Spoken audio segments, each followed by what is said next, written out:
Dear students, okay.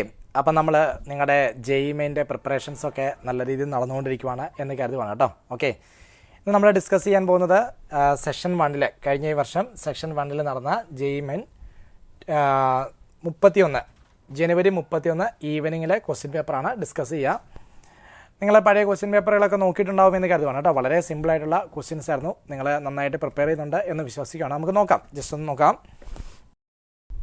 Question ഇതാണ്: the H amount of thermal energy is developed by a resistor in 10 seconds when a current of 4 ampere is passed through it. If the current is increased to 16 ampere, the thermal energy developed by the resistor in 10 seconds will be. അപ്പോൾ ഇത് വളരെ എളുപ്പമുള്ളൊരു question ആണ് അല്ലേ. Okay, അപ്പോൾ ഹീറ്റുമായിട്ട് ബന്ധപ്പെട്ട് അല്ലേ, current flow ചെയ്യുമ്പോൾ develop ചെയ്യുന്ന തെർമൽ എനർജിയുമായിട്ടുള്ള ഹീറ്റുമായിട്ട് ബന്ധപ്പെട്ട് വരുന്ന ഒരു സിമ്പിൾ ക്വസ്റ്റ്യനാണ്. ഇതെല്ലാവർക്കും അറിയാവുന്ന ഒരു ക്വസ്റ്റ്യൻ ആണ് അല്ലേ. ഓക്കെ, അതെന്താണ് ഫോർമുല വരിക? ഇപ്പം ഡെവലപ്പ് ചെയ്യുന്ന ഹീറ്റ് എന്ന് പറഞ്ഞാൽ H = I² × RT. ഇതാണല്ലോ എക്സ്പ്രഷൻ. ഓക്കെ, അപ്പം H amount of thermal energy is developed by a resistor in 10 seconds when a current 4 ampere is passed through it. അപ്പം ആദ്യം ഡെവലപ്പ് ചെയ്ത ഹീറ്റാണ് H എന്ന് പറയുക. ആ ഒരു മൊമെൻറ്റിൽ പാസ് ചെയ്ത കറണ്ട് I1 എന്ന് പറയുന്നത് 4 ആംപിയർ കറണ്ട് ആണ് അല്ലേ. എത്ര സമയത്തേക്കാണ് പാസ് ചെയ്തത്? 10 സമയത്തേക്ക് പാസ് ചെയ്തു. അപ്പോഴേക്കും ഡെവലപ്പ് ചെയ്ത ഹീറ്റാണ് H amount of heat എന്ന് പറയുക. If the current is increased to 16 ampere, അപ്പോൾ നമ്മൾ പുതിയ കറണ്ട് 16 ആംപിയർ ആക്കി മാറ്റി. ഓക്കെ, അങ്ങനെയാണെങ്കിൽ then thermal energy developed by the resistor in 10 second will be. ഇതേ സമയം കൊണ്ട് സെയിം റെസിസ്റ്റർ തന്നെ ഡെവലപ്പ് ചെയ്ത തെർമൽ എനർജി എത്രയാണ് എന്നാണ് ക്വസ്റ്റ്യൻ. ഓക്കെ, അപ്പോൾ ആരൊക്കെ കോൺസ്റ്റന്റ്? R കോൺസ്റ്റന്റ് ആണ്, T കോൺസ്റ്റന്റ് ആണ്. സോ നമുക്ക് ധൈര്യമായിട്ട് പറയാം H is directly proportional to ആരാണ്? I². H is directly proportional to R ആണ്. സിമ്പിൾ ക്വസ്റ്റ്യൻ ആയിരുന്നു അല്ലേ. Okay, so H2 divided by H1 എന്ന് പറഞ്ഞാൽ എന്താണ്?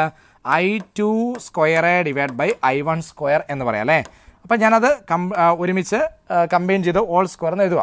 ഇനി I2 എന്ന് പറഞ്ഞാൽ 16 ആംപിയർ അല്ലേ, I1 എന്ന് പറഞ്ഞാൽ 4 ആംപിയർ അല്ലേ. ഓക്കെ, ഇവർ രണ്ടും കൂടെ ക്യാൻസൽ ചെയ്തു. 4 ഉണ്ട്, ഇവിടെ സ്ക്വയർ ഉണ്ട്. Okay, which is equal to 16. 4² 16 എന്ന് വരും അല്ലേ. So H2 is equal to 16 times H1 എന്ന് വരും അല്ലേ. H1ൻ്റെ വാല്യൂ ക്വസ്റ്റ്യൻ പേപ്പറിൽ തുടക്കത്തിലേ പറയുന്നുണ്ട് H ആണ്. അങ്ങനെയാണെങ്കിൽ എന്താണ് ആൻസർ? 16 times H. ഓപ്ഷൻ 2 ആണ് കറക്റ്റ് ആൻസർ വരിക. ഓക്കെ അല്ലേ? യെസ്, സിമ്പിൾ ക്വസ്റ്റ്യൻ ആയിരുന്നു. അപ്പോൾ ഇത് കണ്ടോ, നമ്മൾ വളരെ ചെറിയ ചെറിയ കാര്യങ്ങൾ പഠിച്ച് നല്ല വൃത്തിയായിട്ടൊന്ന് പഠിക്കണമെന്നേ ഉള്ളൂ. പിന്നെ കോൺസെൻട്രേറ്റ് ചെയ്ത് ടെൻഷൻ ആവാത്ത രീതിയിൽ എക്സാം എഴുതുക എന്നേ ഉള്ളൂ കേട്ടോ. ഓക്കെ, അപ്പോൾ അടുത്ത ക്വസ്റ്റ്യനിലേക്ക് നോക്കാം. Next question: a body is moving with constant speed in a circle of radius 10 metre. അപ്പോൾ ഒരു ബോഡി കോൺസ്റ്റന്റ് സ്പീഡിലാണ് മൂവ് ചെയ്യുന്നത്. അപ്പോൾ യൂണിഫോം സർക്കുലർ മോഷനാണ്. എന്താണ്? യൂണിഫോം സർക്കുലർ മോഷനാണ്. റേഡിയസ് ഓഫ് ദി സർക്കിൾ എത്രയാണ്? 10 മീറ്റർ ആണ്. Radius of the circle 10 metre ആണ്. യൂണിഫോം സർക്കുലർ മോഷനാണ്. The body completes 1 revolution in 4 seconds. അപ്പോൾ ബോഡിക്ക് ഒരു തവണ കറങ്ങി വരാൻ വേണ്ടി വന്ന സമയം എന്ന് പറഞ്ഞാൽ ആരാ? ടൈം പീരീഡ് അല്ലേ. Time period is equal to 4 second. Clear അല്ലേ? അപ്പോൾ ടൈം പീരീഡ് 4 സെക്കൻഡ് എന്ന് കിട്ടി. യൂണിഫോം സ്പീഡിലാണ് മൂവ് ചെയ്യുന്നതെന്ന് കിട്ടി. റേഡിയസ് 10 മീറ്റർ എന്ന് കിട്ടി. At the end of third second കഴിഞ്ഞപ്പോൾ the displacement of the body in metre from starting point is. 3 second കഴിയുമ്പോൾ ആ ബോഡിക്ക് സ്റ്റാർട്ടിംഗ് പോയിന്റിൽ നിന്ന് എത്ര ഉണ്ടാവും ഡിസ്പ്ലേസ്മെന്റ് എന്നാണ് ക്വസ്റ്റ്യൻ അല്ലേ. വളരെ വളരെ വളരെ സിമ്പിൾ ആയിട്ടുള്ളൊരു ക്വസ്റ്റ്യൻ അല്ലേ. അപ്പോൾ യൂണിഫോം സർക്കുലർ മോഷൻ എല്ലാവർക്കും അറിയാവുന്ന ഒരു സിമ്പിൾ ടാസ്ക് ആണ്. ഓക്കെ, അപ്പോൾ നമുക്കൊരു സർക്കുലർ മോഷൻ ജസ്റ്റ് ഒന്ന് എടുത്ത് നോക്കാം. ഓക്കെ, സർക്കുലർ മോഷൻ എടുക്കാം. സാധാരണ രീതിയിൽ നമ്മൾ പറയുക circular motion anticlockwise ആയിട്ടാണ്. ഒന്നും പറഞ്ഞിട്ടില്ല, ആൻറ്റി ക്ലോക്ക് വൈസ് ആയിട്ട് എടുക്കാം. ഇത് 0, 90, 180, 270, 360 ഇങ്ങനെയല്ലേ പോവുക. യെസ്, അപ്പോൾ നോക്കുക, ഇവന് കറങ്ങാൻ വേണ്ടി മൊത്തം വേണ്ട സമയം 4 സെക്കൻഡാണ്. അപ്പോൾ ഇവിടെ 0 സെക്കൻഡിൽ ഇവിടുന്ന് സ്റ്റാർട്ട് ചെയ്യുക. ഓക്കെ അല്ലേ? നമുക്കിനി 1, 2, 3, 4 ഈക്വൽ പാർട്ടായിട്ട് ഡിവൈഡ് ചെയ്യാം. കാരണം ഇവൻ ഒരേ സ്പീഡിലാണ് ട്രാവൽ ചെയ്യുക. അപ്പോൾ അങ്ങനെയെങ്കിൽ ധൈര്യമായിട്ട് പറയാം 1 സെക്കൻഡ് കഴിയുമ്പം ഇവൻ ഇവിടെ എത്തും. കാരണം മൊത്തം വേണ്ട സമയം 4 സെക്കൻഡാണ്. അപ്പോൾ 4 ആയിട്ട് ഡിവൈഡ് ചെയ്താൽ 1 സെക്കൻഡ് എന്ന് കിട്ടും. 1 സെക്കൻഡ് കഴിയുമ്പം ഇവൻ ഇവിടെ എത്തും. 2 സെക്കൻഡ് ആകുമ്പോൾ ഇവൻ ഇവിടെ എത്തില്ലേ. 3 സെക്കൻഡ് ആകുമ്പോൾ ഇവൻ ഇവിടെ എത്തില്ലേ. 4 സെക്കൻഡ് ആകുമ്പോൾ സ്റ്റാർട്ടിംഗ് പോയിന്റിൽ തിരിച്ചെത്തില്ലേ. അതുകൊണ്ടാണ് ക്വസ്റ്റ്യനകത്ത് പറഞ്ഞേക്കുന്നത് ടൈം പീരീഡ് 4 സെക്കൻഡാന്ന് പറയുന്നത്. ക്ലിയർ ആണല്ലോ? യെസ്. അപ്പോൾ നമ്മളോട് പറയുകയാണ് at the end of third second കഴിയുമ്പോൾ. അപ്പോൾ നമുക്ക് നോക്കാം, തേർഡ് സെക്കൻഡ് കഴിയുമ്പോൾ എവിടെ എത്തി? ഇവിടെയാണ് എത്തുക. 3rd സെക്കൻഡ് കഴിയുമ്പോൾ ഇവിടെയാണ് എത്തുക. അങ്ങനെയാണെങ്കിൽ displacement of the body from starting പോയിന്റിൽ നിന്നുള്ള ഡിസ്പ്ലേസ്മെന്റ് എത്രയാണ് എന്നല്ലേ ക്വസ്റ്റ്യൻ. ഇതാണ് ഇനീഷ്യൽ പോയിന്റ്, ഇതാണ് ഫൈനൽ പോയിന്റ്. അപ്പോൾ ഇതല്ലേ displacement? Shortest distance between initial and final point, അതാണല്ലോ ഡിസ്പ്ലേസ്മെന്റ്. അപ്പോൾ നിങ്ങൾക്കറിയാം ഇവൻ്റെ റേഡിയസ് എത്രയാ? റേഡിയസ് എന്ന് പറയുന്നത് 10 മീറ്റർ അല്ലേ. അപ്പം ഈ സൈഡും എത്രയാ റേഡിയസ് തന്നെ 10 മീറ്റർ അല്ലേ, ഇവനും 10 ഇവനും 10 ഈ ആംഗിൾ 90 അല്ലേ, അപ്പോൾ ഈ സൈഡ് എത്ര വരും എന്ന് പറഞ്ഞേ 10√2 മീറ്റർ എന്ന് വരില്ലേ. അപ്പോൾ ഡിസ്പ്ലേസ്മെൻറ്റ് എത്ര 10√2. ഭയങ്കര സിമ്പിൾ ക്വസ്റ്റ്യൻ അല്ല ഞാൻ. അപ്പോൾ അങ്ങനെ സെക്കൻഡ് ക്വസ്റ്റിൻ്റെ ആൻസർ ഓപ്ഷൻ 4 വരും. അടുത്ത ക്വസ്റ്റിനിലേക്ക് പോകാം. Okay, A microscope is focused on an object at the bottom of A bucket. Okay, അപ്പോൾ ഒരു മൈക്രോസ്കോപ്പ്, അപ്പോൾ ഇത് റേ ഓപ്റ്റിക്സുമായിട്ട് ബന്ധപ്പെട്ടൊക്കെ ചോദിക്കാവുന്ന ഒരു ക്വസ്റ്റ്യൻ ആണ് അല്ലേ.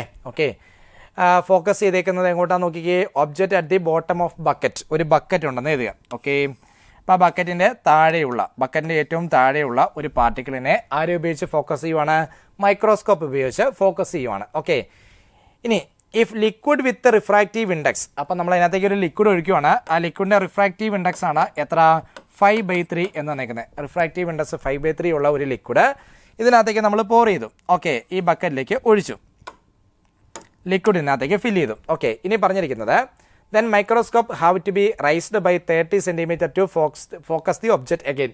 അപ്പോൾ ഇനി നമ്മൾ നോക്കുമ്പോൾ ഈ ഒബ്ജക്റ്റിനെ ഫോക്കസ് ചെയ്യാനായിട്ട് മൈക്രോസ്കോപ്പ് ഒരു 30 സെൻറ്റിമീറ്റർ മുകളിലേക്ക് ഉയർത്തേണ്ടി വന്നു എന്നാണ് പറയുക അല്ലേ. Microscope have to be raised by 30 centimetre to focus the object again. Then the height of the liquid in the bucket. അങ്ങനെയാണെങ്കിൽ ഈ ബക്കറ്റിൽ എത്ര ഹൈറ്റിലാണ് ലിക്വിഡ് ഫില്ല് ചെയ്തത് എന്നാണ് ക്വസ്റ്റ്യൻ പറഞ്ഞേക്കുന്നത് അല്ലേ.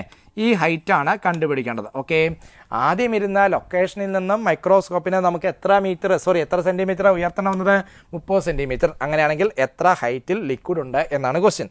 അപ്പോൾ ഈ ടൈപ്പ് ക്വസ്റ്റ്യൻസ് നമ്മൾ ഡയറക്റ്റ് ആയിട്ട് ഇതിനു മുമ്പ് ചെയ്ത് പഠിച്ചിട്ടുള്ളൊരു ക്വസ്റ്റ്യനാണ്. ഇതിൻ്റെ ഫോർമുല നിങ്ങൾക്ക് ബൈ ഹാർട്ട് അറിയാമായിരിക്കും അല്ലേ.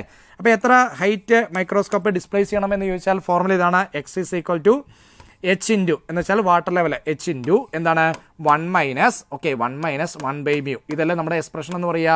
Okay, x is equal to h into 1 - 1/μ. ഇത് നമ്മൾ സാധാരണ പ്രോബ്ലം ഒക്കെ ചെയ്യുമ്പം പഠിക്കുന്ന ഒരു ഇക്വേഷൻ ആണ് അല്ലേ. ഓക്കെ, പിന്നെ അത് എക്സ് എത്രയാണ് നിൽക്കുന്നത്, x 30 centimetre. Okay, which is equal to h into 1 - okay മ്യൂവിൻ്റെ സ്ഥാനത്ത് എത്രയാണ് നിൽക്കുന്നത്, മ്യൂ 5/3 ആണ്. അപ്പോൾ 1/μ എന്ന് പറഞ്ഞാൽ എത്രയാ 3/5 അല്ലേ. So it can be written as എങ്ങനെ എഴുതാം, എച്ച് ഇൻറ്റു 5 - 3 2/5 എന്നെഴുതി കൂടെ 2/5 എന്ന് എഴുതാം അല്ലേ. ഇവർ രണ്ടുപേരുടെ ക്യാൻസലായി പോയി. അപ്പോൾ ഇത് 15 സെൻറ്റിമീറ്റർ എന്നായില്ലേ. സോ നമുക്ക് എഴുതാം എച്ച് ഈസ് ഈക്വൽ ടു 15 × 5 എന്ന് വരും അല്ലേ. That is equal to 75 centimetre എന്ന് വരും അല്ലേ. H is equal to 75 centimetre എന്ന് വരും. സോ കറക്റ്റ് ആൻസർ ഓപ്ഷൻ 1 ആണ് വരിക അല്ലേ, 1 ആണ് വരിക. ഓക്കെ, അപ്പോൾ അടുത്ത ക്വസ്റ്റിലേക്ക് നമുക്ക് പോകാം. അടുത്ത ക്വസ്റ്റ്യൻ ഏതാണ്, ക്വസ്റ്റ്യൻ നമ്പർ 4.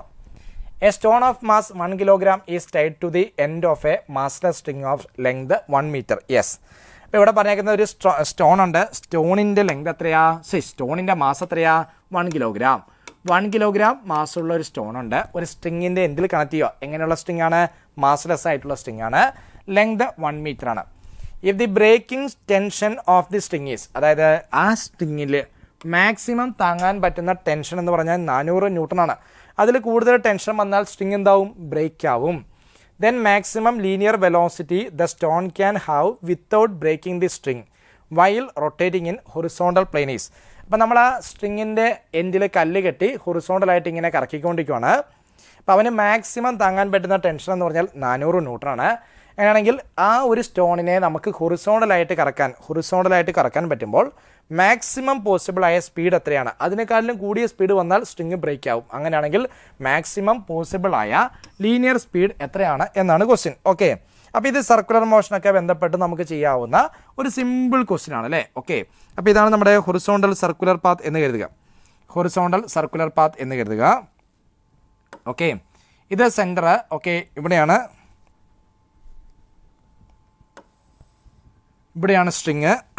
സ്ട്രിങ്ങിൻ്റെ എൻഡിൽ നമ്മൾ ചെറിയൊരു മാസ് ഒരു ബ്ലോക്ക് കണക്ട് ചെയ്തു.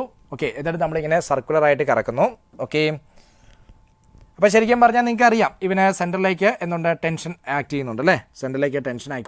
ഓക്കെ, കാരണം ഇവനിങ്ങനെ പൊട്ടി പുറത്തേക്ക് പോകാനായിട്ട് അല്ലേ ശ്രമിക്കുന്നു. അങ്ങനെ ടെൻഷൻ ഒരു സെൻറ്ററിലേക്ക് ആക്ട് ചെയ്യും.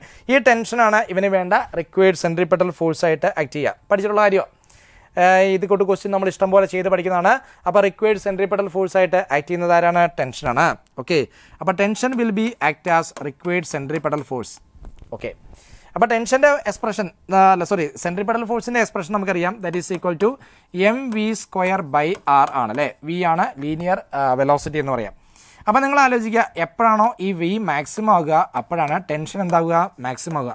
അല്ലെങ്കിൽ ടെൻഷൻ മാക്സിമം ആകുന്ന സമയത്താണ് വി മാക്സിമം ആകുക. ശരിയല്ലേ? ഓക്കെ. അപ്പോൾ ടെൻഷന് വരാവുന്ന മാക്സിമം വാല്യൂ എത്രയാണ്? 400 ന്യൂട്ടൺ ആണ്. ഓക്കെ. അപ്പം 400 ന്യൂട്ടനെ കറസ്പോണ്ടിങ് ആയിട്ട് എത്രയാണ് പോസിബിൾ ആയിട്ടുള്ള വി നോക്കിയാൽ പോരെ. എം എത്ര? 1 കിലോഗ്രാം. ഓക്കെ. വി മാക്സിമം ആണ് നമുക്ക് കണ്ടുപിടിക്കേണ്ടത്. V maximum square by 6. Radius of the circular path എന്ന് പറയുന്നത് സ്ട്രിങ്ങിൻ്റെ ലെങ്ത് അല്ലേ? റേഡിയസ് 1 ആണ് വരിക. ഓക്കെ. അപ്പോൾ വി മാക്സിമം സ്ക്വയർ എന്ന് പറയുന്നത് എത്ര വന്നു?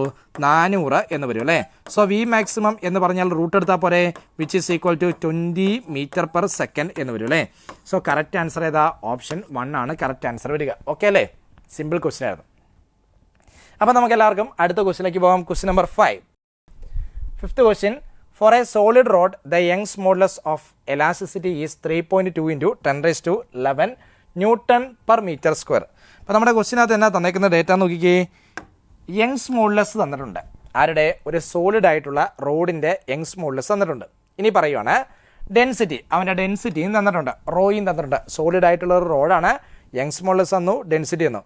The velocity of longitudinal wave in the road will be. അപ്പോൾ ഇത് വേവ്സിൻ്റെ ചാപ്റ്ററിൽ നിന്ന് വന്ന ഒരു ക്വസ്റ്റ്യൻ ആണ് അല്ലേ? വേവ്സിൻ്റെ ചാപ്റ്ററിൽ നിന്ന് ഒരു ക്വസ്റ്റ്യൻ ആണ്. ഒരു ലീനിയർ ആയിട്ടുള്ള മെറ്റാലിക് ആയിട്ടുള്ള റോഡ് ഉണ്ടെങ്കിൽ, ലീനിയർ ആയിട്ടുള്ള മെറ്റാലിക് ആയിട്ടുള്ള റോഡ് ഉണ്ടെങ്കിൽ ആ റോഡിൽ കൂടി ലോഞ്ചിറ്റ്യൂഡിനൽ വേവ് അല്ലെങ്കിൽ സൗണ്ട് വേവ് ട്രാവൽ ചെയ്യുമ്പോൾ അതിൻ്റെ വെലോസിറ്റി കണ്ടുപിടിക്കുക. നമ്മൾ ഡയറക്റ്റ് ആയിട്ട് ഫോർമുല പഠിക്കുന്നതാണ്. Velocity of longitudinal wave in a linear bar എന്ന് പറയുന്നത് root of y by rho ആണ് അല്ലേ? യങ്സ് മോഡുലസ് ബൈ ഡെൻസിറ്റി ആണ് അല്ലേ? സബ്സ്റ്റിറ്റ്യൂട്ട് ചെയ്യാം. That is equal to Young's modulus എന്ന് പറയുന്നത് എത്രയായിരുന്നു? 3.2 ഇൻറ്റു 10⁻11 എന്ന് വരും അല്ലേ? ഡിവൈഡ് ബൈ ഡെൻസിറ്റി എന്ന് പറയുന്നത് 8 ഇൻറ്റു 10⁻³ എന്ന് വരും. ഓക്കെ. നമുക്ക് താഴെയുള്ള 10⁻³ മുകളിലോട്ട് കൊണ്ടുവരാം. താഴെയുള്ള 10⁻³ മുകളിലോട്ട് കൊണ്ടുവരാം. അപ്പോൾ റൂട്ട് ഓഫ്, ഇവിടെ നമുക്കൊരു 10 ഇങ്ങോട്ട് എടുക്കുവാണെങ്കിൽ 32 ഇൻറ്റു 10⁻10 എന്ന് വരും. പിന്നെ മുകളിലോട്ട് വന്നു കഴിയുമ്പോൾ 10⁻3 വരും. ഡിവൈഡ് ബൈ 8 എന്ന് വരും അല്ലേ? ഇവർ രണ്ടും കൂടെ ക്യാൻസൽ ആയി പോയി 4 വരും. ഓക്കെ. അപ്പോൾ നമുക്കിത് റൂട്ട് ഓഫ് 4 ഇൻറ്റു 10⁻12 ഇൻറ്റു 10 എന്ന് എഴുതിയാൽ ശരിയല്ലേ? 4 ഇൻറ്റു 10⁻, ഇത് 10 ആയിരുന്നല്ലോ, 10⁻10 ആയിരുന്നു. പിന്നെ ഒരു 3 ഉണ്ട്, 10⁻13 ഉണ്ട്. അപ്പോൾ ഞാൻ 10⁻12 ഇൻറ്റു 10 എന്ന് എഴുതുക. ഓക്കെ. അപ്പോൾ നമുക്ക് ലീനിയർ വെലോസിറ്റി എന്തായി? വി ഈസ് ഈക്വൽ ടു 4ൻ്റെ റൂട്ട് തീർച്ചയായിട്ടും 2 വരും.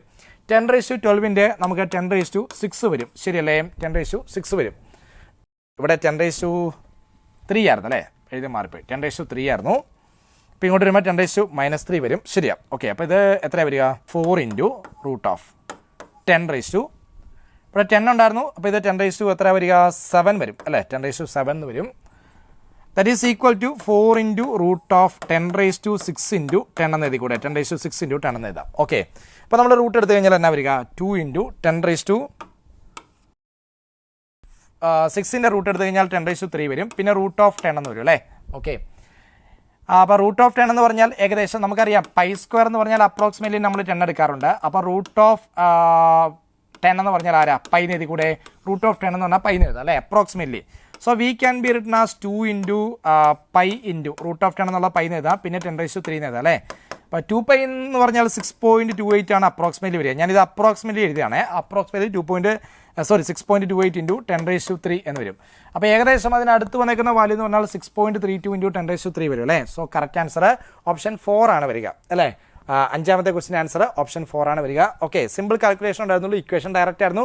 Root of y by rho. Okay. അടുത്ത ക്വസ്റ്റ്യനിലേക്ക് പോകാം. Question number 6. A long conducting wire having a current I flowing through it is bent into a circular coil of n turns. Then it is bent into a circular coil of smaller n turns.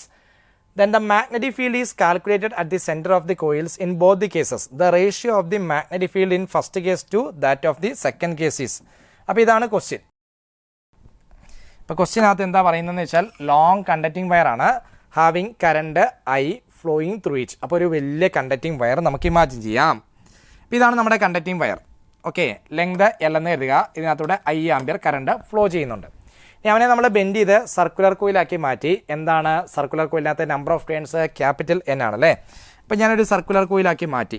Circular കോയിലിൻ്റെ radius capital R എന്ന് എടുക്കുവാണ്, number of turns N എന്ന് എടുക്കുവാണ്. ഇപ്പോൾ ഈ circular കോയിലിൻ്റെ സെൻറ്ററിലെ magnetic field എന്താണ്? സെൻറ്ററിലെ മാഗ്നറ്റിക് ഫീൽഡ് ഞാൻ B1 എന്ന് എഴുതുവാണ്. ബേസിക് ഫോർമുല μ0 ഇൻറ്റു I/2R ആണ് അല്ലേ. If there are n number of turns into n ചെയ്യുക എന്ന് പഠിച്ചിട്ടുണ്ടാവുമല്ലോ. അപ്പം μ0 I ഇൻറ്റു n/2R ഇതാണ് B1 എന്ന് പറഞ്ഞ ഇനീഷ്യലി ഉള്ള ഫീൽഡ്. ഓക്കെ, ഇനി നമ്മളോട് പറയുകയാണ് then it is bend into A circular coil of smaller n terms. എന്നിട്ട് ആദ്യം നമ്മൾ മാഗ്നറ്റിക് ഫീൽഡ് കണ്ടുപിടിച്ചു, പിന്നെ അവനെ ഒന്നുകൂടെ അഴിച്ചെടുത്തിട്ട് വീണ്ടും ബെൻഡ് ചെയ്തു. ഇത്തവണ നമ്മൾ ഉണ്ടാക്കിയിരിക്കുന്ന സർക്കുലർ കോയിലിൻ്റെ ടേൺസിനെയാണ് സ്മോളർ n ആണ്. അങ്ങനെ റേഡിയസ് മാറിയിട്ടുണ്ടാവും അല്ലേ. റേഡിയസ് ഞാൻ സ്മോളർ R എന്ന് എടുക്കുക, കാരണം നമ്മുടെ ഉണ്ടായിരുന്ന സെയിം വയർ തന്നെയാണ്. അപ്പോൾ ടോട്ടൽ എന്തിനും മാറ്റമൊന്നുമില്ല. അപ്പോൾ ടേൺസ് നമ്മൾ മാറ്റുമ്പോൾ അതിനനുസരിച്ച് റേഡിയസ് ആണ് മാറേണ്ടത്. കറക്റ്റ് അല്ലേ? യെസ്. ഓക്കെ, അപ്പോൾ അങ്ങനെയാണെങ്കിൽ പുതിയ ഫീൽഡ് എങ്ങനെ എഴുതാം? B2 is equal to μ0 into I. കറണ്ടിന് മാറ്റമില്ല, നമ്പർ ഓഫ് ടേൺസ് എന്ന് വരും, /2R എന്ന് വരും അല്ലേ. ഓക്കെ, നമ്മളോട് ചോദിച്ചിരിക്കുന്ന ratio of the magnetic field in the first case to that of second case. B1/B2 ഇതാണ് ക്വസ്റ്റ്യൻ. B1/B2. ഓക്കെ, അപ്പോൾ നിങ്ങൾ നോക്കുക, μ0 ക്യാൻസൽ ആയിപ്പോയി, പിന്നെ ആരാ I ക്യാൻസൽ ആയിപ്പോയി, 2 ക്യാൻസൽ ആയിപ്പോയി, പിന്നെ ഉള്ളത് n/R. ഓക്കെ, n/സ്മോളർ R. ഇതാണല്ലേ നമുക്ക് വരിക. ഇവരുടെ റേഷ്യോ ആണ് ചോദിച്ചേക്കുന്നത്. ഇതിനകത്തൊരു ട്രിക്ക് ഉണ്ട്. എന്താണെന്ന് പറയട്ടെ, രണ്ട് വയറിൻ്റെയും ടോട്ടൽ ലെങ്തിന് മാറ്റമൊന്നുമില്ല. സോറി, രണ്ട് വയറല്ല, ഒരു വയറേ ഉള്ളൂ. അപ്പോൾ രണ്ട് കേസിലും ടോട്ടൽ ലെങ്തിന് മാറ്റമൊന്നുമില്ലല്ലോ. അപ്പോൾ നിങ്ങൾക്ക് എഴുതാൻ പാടില്ലേ, ഫസ്റ്റ് കേസിലെ ടോട്ടൽ ലെങ്ത് എന്ന് പറഞ്ഞാൽ 2πr. 2πr എന്ന് പറഞ്ഞാൽ ഒരു ടേണിൻ്റെ ലെങ്ത് ആണ് അല്ലേ. അതുപോലെ n ടേൺസിലെ വിച്ച് ഇസ് ഈക്വൽ ടു, ഇവിടെ വരുമ്പം 2πr സ്മോൾ ലെറ്റർ R ആണ് ഒരു ടേണിൻ്റെ, അതുപോലെ small letter n number of turns ഉണ്ട്. രണ്ട് വശത്തു നിന്നും 2π ക്യാൻസൽ ചെയ്യാലോ.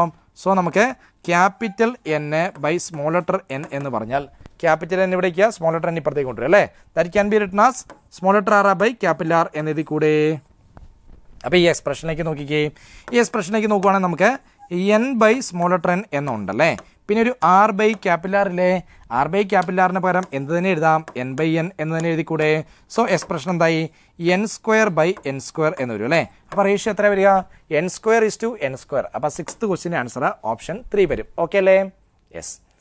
അപ്പോൾ നമുക്ക് അടുത്ത ക്വസ്റ്റിലേക്ക് പോകാം. Question number 7. Heat energy of 735 joule is given to a diatomic gas allowing the gas to expand at a constant pressure. അപ്പോൾ ഇത് കോൺസ്റ്റൻറ്റ് പ്രഷറിലാണ് എക്സ്പാൻഡ് ചെയ്യുക അല്ലേ.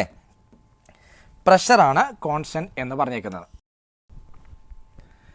ഇനി each gas molecule rotates around an internal axis but do not oscillate. അപ്പോൾ ഇവിടെ എന്തില്ല, oscillation ഇല്ല. Okay, അപ്പോൾ ഇവനെ എക്സ്പാൻഡ് ചെയ്യുവാണ്, പക്ഷേ എന്തില്ല, ഓസിലേഷൻ ഇല്ല. ഓക്കെ, അപ്പോൾ നോർമൽ ടെമ്പറേച്ചറിലാണ്. The increase in the internal energy of the gas molecule. Gas മോളിക്യൂളിൻ്റെ ഇൻറ്റേർണൽ എനർജിയിലുണ്ടായ ഇൻക്രീസ് ആണ് ചോദിച്ചേക്കുന്നത്. ഓക്കെ, അപ്പോൾ ഇത് എന്ത് പ്രോസസ്സാണ്, കോൺസ്റ്റൻറ്റ് പ്രഷറിലാണ് എക്സ്പാൻഡ് ചെയ്യുക. അപ്പോൾ ഐസോബാറിക് പ്രോസസ്സാണ് അല്ലേ. ഐസോബാറിക് പ്രോസസ്സാണ്. ഹീറ്റ് എനർജി നമ്മൾ എത്രമാത്രം ഹീറ്റ് എനർജി കൊടുത്തു എന്നാണ് പറയുക. അപ്പോൾ നമ്മൾ കൊടുത്തേക്കുന്ന heat energy Q is equal to 735 joule heat എനർജിയാണ് കൊടുത്തേക്കുന്നത്. ഡയാറ്റോമിക് ഗ്യാസ് മോളിക്യൂളാണെന്ന് പറയുന്നുണ്ട് അല്ലേ. ഡയാറ്റോമിക് ഗ്യാസ് മോളിക്യൂളാണ്. അപ്പോൾ ഇത് നമ്മൾ ഡയറക്റ്റായിട്ട് പഠിക്കുന്ന ഒരു ഐഡിയ തന്നെയാണ്. ഈ ഗ്യാസ് മോളിക്യൂൾ എക്സ്പാൻഡ് ചെയ്യുന്നു. Okay, each gas molecule rotates around an internal axis. Each gas molecule rotate ചെയ്യുന്നുണ്ട്, പക്ഷേ ഇവനെ ഓസിലേറ്റ് ചെയ്യുന്നില്ല എന്ന് പറയുന്നുണ്ട്. ഓക്കെ, അപ്പോൾ അങ്ങനെയാണെങ്കിൽ the increase in internal energy of the gas will be increase in internal energy എന്നാണ് ചോദിച്ചിരിക്കുന്നത് അല്ലേ.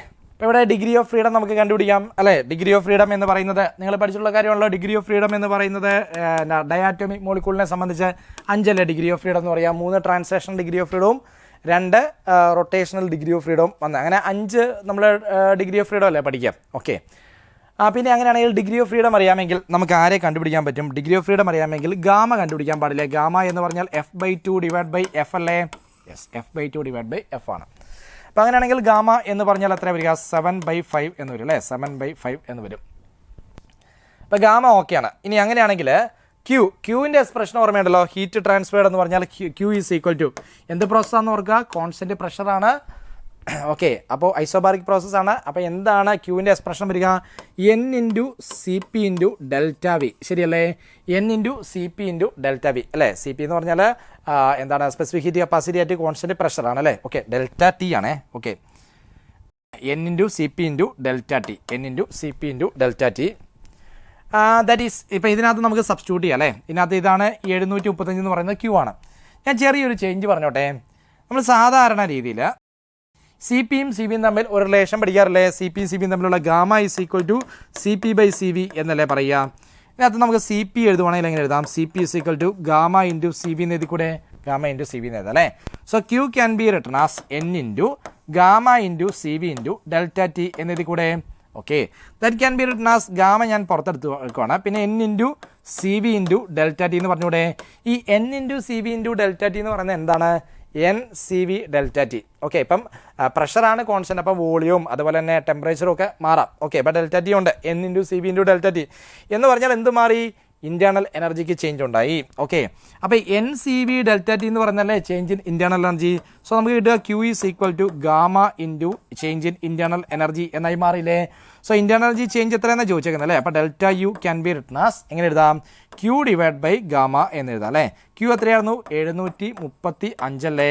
ഡിവൈഡ് ബൈ ഗാമ എന്ന് പറഞ്ഞാൽ എത്രയാണ് വരിക? 7/5 വരും അല്ലേ? 7/5 എന്ന് വരും. ഓക്കെ അല്ലേ? അപ്പോൾ ഇവന്മാരെ രണ്ടുപേരുടെ ക്യാൻസൽ ചെയ്യുവാണെങ്കിലേ 7 വെച്ച് ക്യാൻസൽ ചെയ്യുവാണെങ്കിൽ 105 എന്ന് വരും അല്ലേ? ശരിയല്ലേ? 100 ആണെങ്കിൽ 700 വരും അല്ലേ? പിന്നെ ഒരു 35 കൂടെ ഉണ്ട്, അപ്പോൾ 5 × 7 35. ഓക്കെ, 105 × 5. ഓക്കെ, 100 × 5 ആണ് 500 വരും. പിന്നെ 525 ജൂൾ എന്ന് വരും അല്ലേ? 525 ജൂൾ. അപ്പോൾ ആൻസർ ഓപ്ഷൻ 1 ആണ് വരിക അല്ലേ? ഓക്കെ, അപ്പോൾ ഇത് സിമ്പിൾ ആയിട്ടുള്ള ക്വസ്റ്റൻ ആണ്, ഡയറക്റ്റ് ക്വസ്റ്റൻ ആണ്, പെട്ടെന്ന് ചെയ്യാവുന്ന ക്വസ്റ്റൻ ആണ്. അടുത്ത ക്വസ്റ്റിലേക്ക് പോയാലോ? Question number 8. Given below are two statements. Statement 1 ഇതാണ്. For transmitting a signal, size of antenna L should be comparable to wavelength of signal അല്ലേ? അപ്പോൾ ഇത് നമ്മൾ കമ്മ്യൂണിക്കേഷൻ്റെ ചാപ്റ്ററുമായിട്ട് ബന്ധപ്പെട്ട് വരുന്ന ഒരു ക്വസ്റ്റൻ ആണ്. ഓക്കെ, അപ്പോൾ നിങ്ങൾ കമ്മ്യൂണിക്കേഷൻ സിഗ്നൽ പ്രോസസ്സിംഗ് ഒക്കെ പഠിച്ചാണ്, അപ്പം കമ്മ്യൂണിക്കേഷൻ്റെ ഐഡിയാസ് ഒക്കെ അറിയാം എന്ന് കരുതുവാണ്. ദെൻ നോക്കുക, ഒരു സിഗ്നൽ ട്രാൻസ്മിറ്റ് ചെയ്യണമെങ്കിൽ നമ്മൾ തിയററ്റിക്കലി പഠിക്കുന്ന ഒരു കാര്യമാണ് ആൻറ്റിനയുടെ ലെങ്ത് എന്ന് പറയുന്നത് വേവ് ലെങ്തുമായിട്ട് കമ്പയറബിൾ ആയിരിക്കണം എന്ന് പറയുന്നത്. ആ സ്റ്റേറ്റ്മെൻറ്റ് ശരിയല്ലേ? ഓക്കെ, നമ്മൾ പറയാറുണ്ട് മിനിമം ലെങ്ത് എന്ന് പറഞ്ഞാൽ അറ്റ്ലീസ്റ്റ് λ/4 എങ്കിലും ഉണ്ടാവണം എന്നാണ് പറയുക അല്ലേ? ഓക്കെ, അതായത് transmitting a signal size of antenna l should be comparable to wave length of the signal. പിന്നെ അറ്റ്ലീസ്റ്റ് λ/4 എങ്കിലും ഉണ്ടാവണം. അപ്പോൾ ഈ സ്റ്റേറ്റ്മെൻറ്റ് കറക്റ്റ് ആണ് അല്ലേ? ഓക്കെ, ഈ സ്റ്റേറ്റ്മെൻറ്റ് 2 ഇതാണ്. In amplitude modulation. Amplitude modulation എന്ന് പറയുമ്പോൾ തന്നെ അറിയാം ആരാ വേരി ചെയ്യുക? ആംപ്ലിറ്റ്യൂഡാണ് വേരി ചെയ്യുക അല്ലേ? ഫ്രീക്വൻസി കോൺസ്റ്റന്റ് ആയിരിക്കും. Amplitude of carrier wave remains constant. അത് തെറ്റല്ലേ? ഓക്കെ, അത് തെറ്റാണല്ലേ? Okay, in the light of above statements choose the most appropriate answer from the option given below. അപ്പോൾ വളരെ എളുപ്പമുള്ളൊരു ക്വസ്റ്റൻ ആണ് അല്ലേ? ഒന്നാമത്തെ സ്റ്റേറ്റ്മെന്റ് ശരിയാണ്, രണ്ടാമത്തെ സ്റ്റേറ്റ്മെന്റ് തെറ്റാണ്. അങ്ങനെ ഏതാ ഓപ്ഷനുള്ള? Statement 1 is correct, statement 2 is incorrect. അപ്പോൾ ആൻസർ ഓപ്ഷൻ 4 അല്ലേ വരിക? എട്ടാമത്തെ ക്വസ്റ്റ്യൻ ആൻസർ ഓപ്ഷൻ 4 ആണ് വരിക. Okay, question number 9. The number of turns of the coil of a moving coil galvanometer is increased in order to increase current sensitivity by 50%. The percentage change in voltage sensitivity of the galvanometer will be. Okay, ഇതൊക്കെ നമ്മൾ direct ആയിട്ട് പഠിക്കുന്നത് വളരെ simple ആയിട്ടുള്ള question അല്ലേ? Moving coil galvanometer അല്ലേ? Moving charges and മാഗ്നറ്റിസത്തിനകത്ത് നമ്മൾ വരുന്നൊരു കാര്യമാണ്. ഓക്കെ, അവിടെ നമ്മൾ പറയാം കറണ്ട് സെൻസിറ്റിവിറ്റി, വോൾട്ടേജ് സെൻസിറ്റിവിറ്റി, ഇതൊക്കെ പറയാറുള്ള കാര്യമല്ലേ? ഓക്കെ, അപ്പോൾ കറണ്ട് സെൻസിറ്റിവിറ്റി എന്ന് പറഞ്ഞാൽ എന്താണ്? ഡിഫ്ലക്ഷൻ പെർ യൂണിറ്റ് കറണ്ട് അല്ലേ? Deflection divide by unit current θ/I. That is equal to BAN/C. ഇതെല്ലാം നമ്മൾ ഡയറക്റ്റ് പഠിക്കുന്ന ഫോർമുല. ബി എന്ന് പറഞ്ഞാൽ അപ്ലൈ ചെയ്യുന്ന മാഗ്നറ്റിക് ഫീൽഡ്, എ എന്ന് പറഞ്ഞാൽ ഏരിയ ഓഫ് ദി കോയിൽ, പിന്നെ എൻ എന്ന് പറഞ്ഞാൽ നമ്പർ ഓഫ് ടേൺസ്, സി എന്ന് പറഞ്ഞാൽ ടോർഷണൽ കോൺസ്റ്റന്റ് അല്ലെങ്കിൽ കപ്പിൾ പെർ യൂണിറ്റ് ടിസ്റ്റ് അല്ലെങ്കിൽ restoring torque per unit twist of the wire എന്നൊക്കെ പറയും അല്ലേ മൂവിംഗ് കോയിൽ ഗാൽവനോമീറ്ററിൻ്റെ കേസിൽ. അപ്പോൾ ഇതാണ് കറണ്ട് സെൻസിറ്റിവിറ്റി. ഇതാണ് കറണ്ട് സെൻസിറ്റിവിറ്റി എന്ന് പറയുക. കറണ്ട് സെൻസിറ്റിവിറ്റി എന്ന് പറയുക. ഓക്കെ, അപ്പോൾ നിങ്ങൾക്കറിയാം കറണ്ട് സെൻസിറ്റിവിറ്റി കൂട്ടണമെങ്കിൽ ഒന്നെങ്കിൽ ബി കൂട്ടുക, അല്ലെങ്കിൽ ഏരിയ കൂട്ടുക, അല്ലെങ്കിൽ നമ്പർ ഓഫ് ടേൺസ് കൂട്ടുക, അല്ലെങ്കിൽ സി കുറയ്ക്കുക. ഇത് നിങ്ങൾക്ക് അറിയാം. ഓക്കെ, പക്ഷേ ഇവിടെ പറയുന്ന number of turns of the coil of a moving coil galvanometer is increased in order to increase current sensitivity by 50%. അപ്പോൾ കറണ്ട് സെൻസിറ്റിവിറ്റി നമ്മൾ 50% കൂട്ടാൻ വേണ്ടി എന്ത് കൂട്ടി? നമ്പർ ഓഫ് ടേൺസ് കൂട്ടി. അപ്പോൾ സംഭവം ശരിയാ, നമ്പർ ഓഫ് ടേൺസ് കൂടിയാൽ ആര് കൂടും? കറണ്ട് സെൻസിറ്റിവിറ്റി കൂടും. ഓക്കെ, അപ്പോൾ നമ്പർ ഓഫ് ടേൺസ് കൂട്ടുക എന്ന് പറയുമ്പോൾ ഓർക്കണം ബാക്കിയുള്ളവരെയൊക്കെ നമ്മൾ കോൺസ്റ്റന്റ് ആക്കി വെച്ചിട്ടാണ് നമ്പർ ഓഫ് ടേൺസ് കൂട്ടുക. ബി കോൺസ്റ്റന്റ് ആണ്, എ കോൺസ്റ്റന്റ് ആണ്, സി കോൺസ്റ്റന്റ് ആണ്. ആര് മാത്രമാണ് കൂടിക്കുന്നത്? എൻ മാത്രമാണ് കൂടിക്കുന്നത്. അപ്പം θ/I കൂടി. ഓക്കെ, ഇനി അടുത്തത് the percentage change in voltage sensitivity of the galvanometer will be. Voltage സെൻസിറ്റിവിറ്റിയിൽ ഉണ്ടാകുന്ന പെർസെൻറ്റേജ് ചേഞ്ച് എന്നായിരിക്കും അല്ലേ? പിന്നെ അതിന് വോൾട്ടേജ് സെൻസിറ്റിവിറ്റിയുടെ എക്സ്പ്രഷൻ എങ്ങനെ എഴുതുക? വോൾട്ടേജ് സെൻസിറ്റിവിറ്റി θ/V എന്ന് വേണ്ടേ? θ/V എന്ന് വേണമെങ്കിൽ എന്ത് ചെയ്താൽ മതി? θ/I × R. മുകളിലത്തെ എക്സ്പ്രഷനെ R വെച്ച് ഡിവൈഡ് ചെയ്താൽ പോരെ? Which can be written as എങ്ങനെ എഴുതാം? BAN/C × R എന്ന് എഴുതി കൂടെ? യെസ്. അപ്പോൾ നിങ്ങൾ ഓർക്കുക ഇവിടെ നമ്മൾ ചേഞ്ച് ചെയ്തേക്കുന്നത് എന്താണ്? നമ്പർ ഓഫ് ടേൺസ് ആണ് ഇൻക്രീസ് ചെയ്തേക്കുന്നത് അല്ലേ? ഓക്കെ, അപ്പോൾ നോക്കുക, നമ്പർ ഓഫ് ടേൺസ് ഇൻക്രീസ് ചെയ്യുമ്പോൾ ബാക്കിയുള്ളവരെ നമ്മൾ ചേഞ്ച് ചെയ്യാൻ പാടില്ല.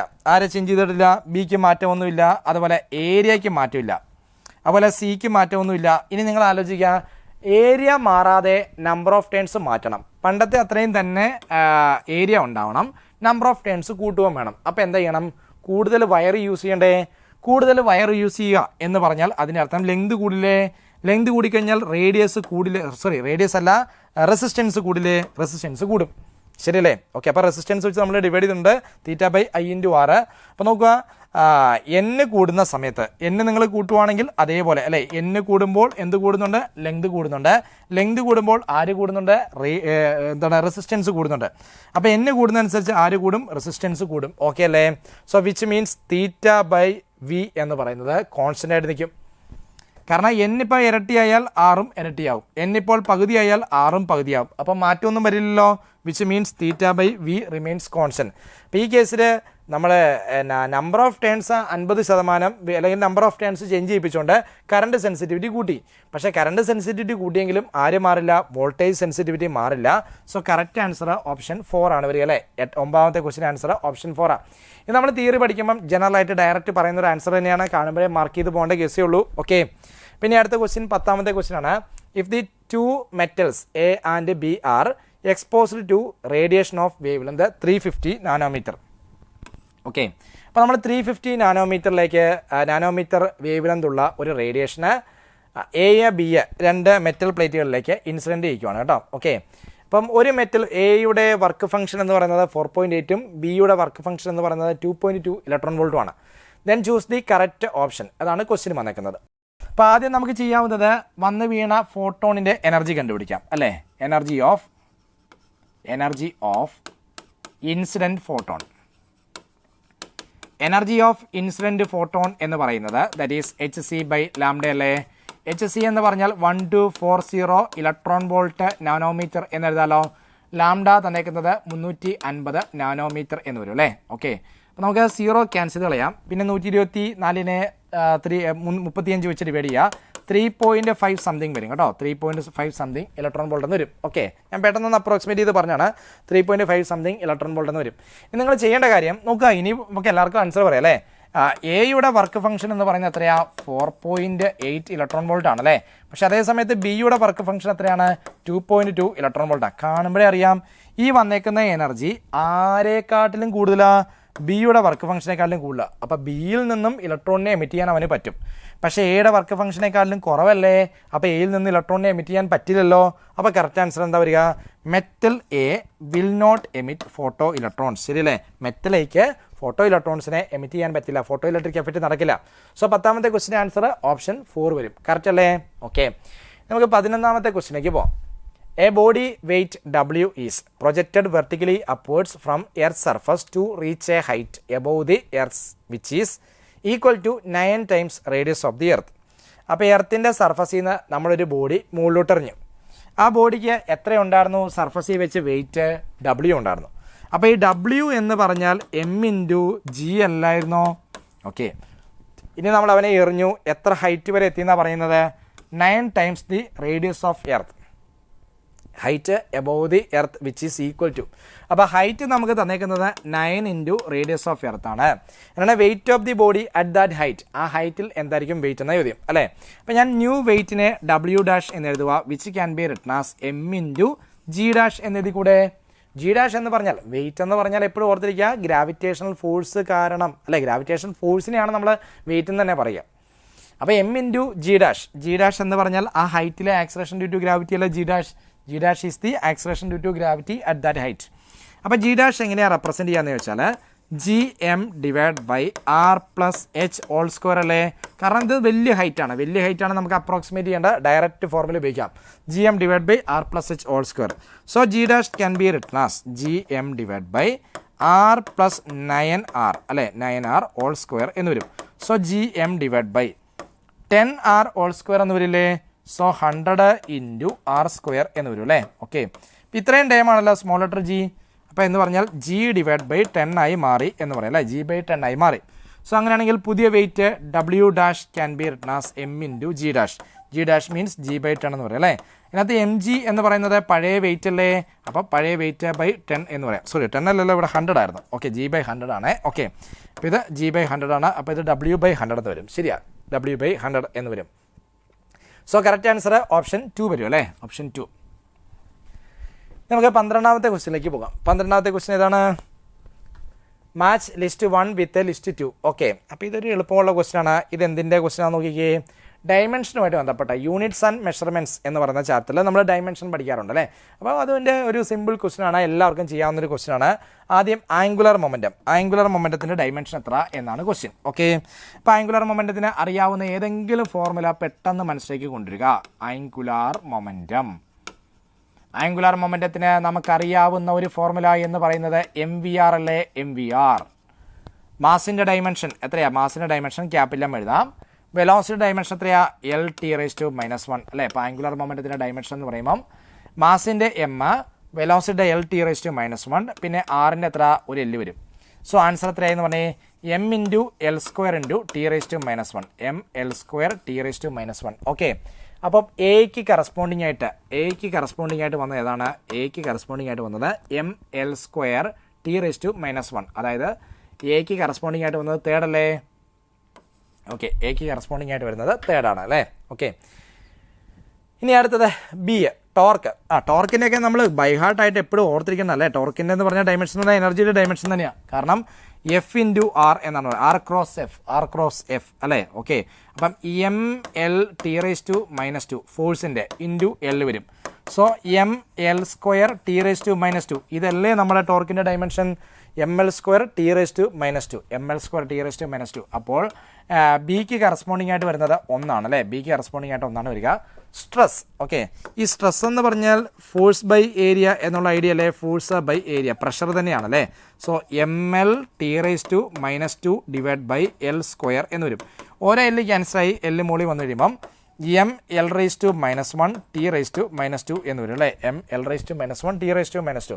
അങ്ങനെ ഏതാ ഉള്ളത്? ML⁻⁻1 T⁻⁻2 എന്ന് പറഞ്ഞാൽ 4ാമത്തെ അല്ലേ. അപ്പോൾ സിക്ക് കറസ്പോണ്ടിങ് ആയിട്ട് വരിക 4th 1 ആണ്.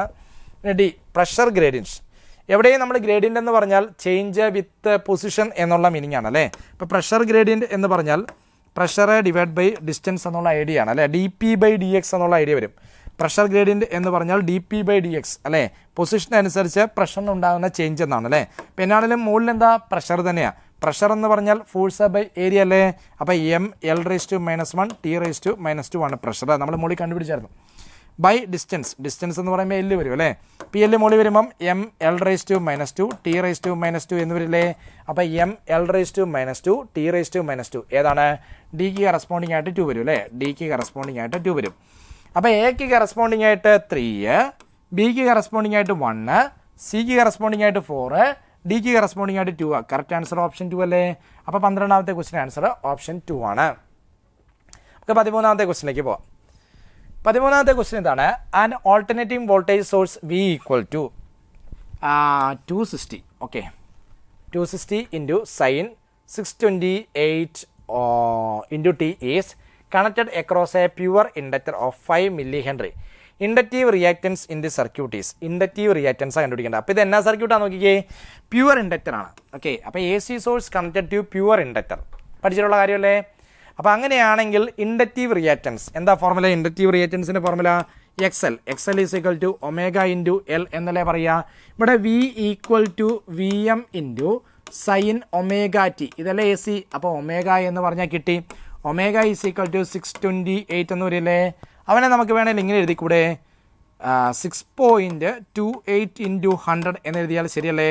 6.28 എന്ന് പറഞ്ഞാൽ ആരാ? 2π എന്ന് എഴുതിക്കൂടെ? × 100 എന്ന് എഴുതാം അല്ലേ. അപ്പോൾ ഒമേഗയുടെ വാല്യൂ കിട്ടി. പിന്നെ L എത്രയാ? L = 5 മില്ലി ഹെൻറിയാണ്. അപ്പോൾ 10⁻³ ഹെൻറി ആണ്. ഓക്കെ അല്ലേ. So XL can be written as XL = ω എന്ന് പറയുന്നത് എത്രയാ?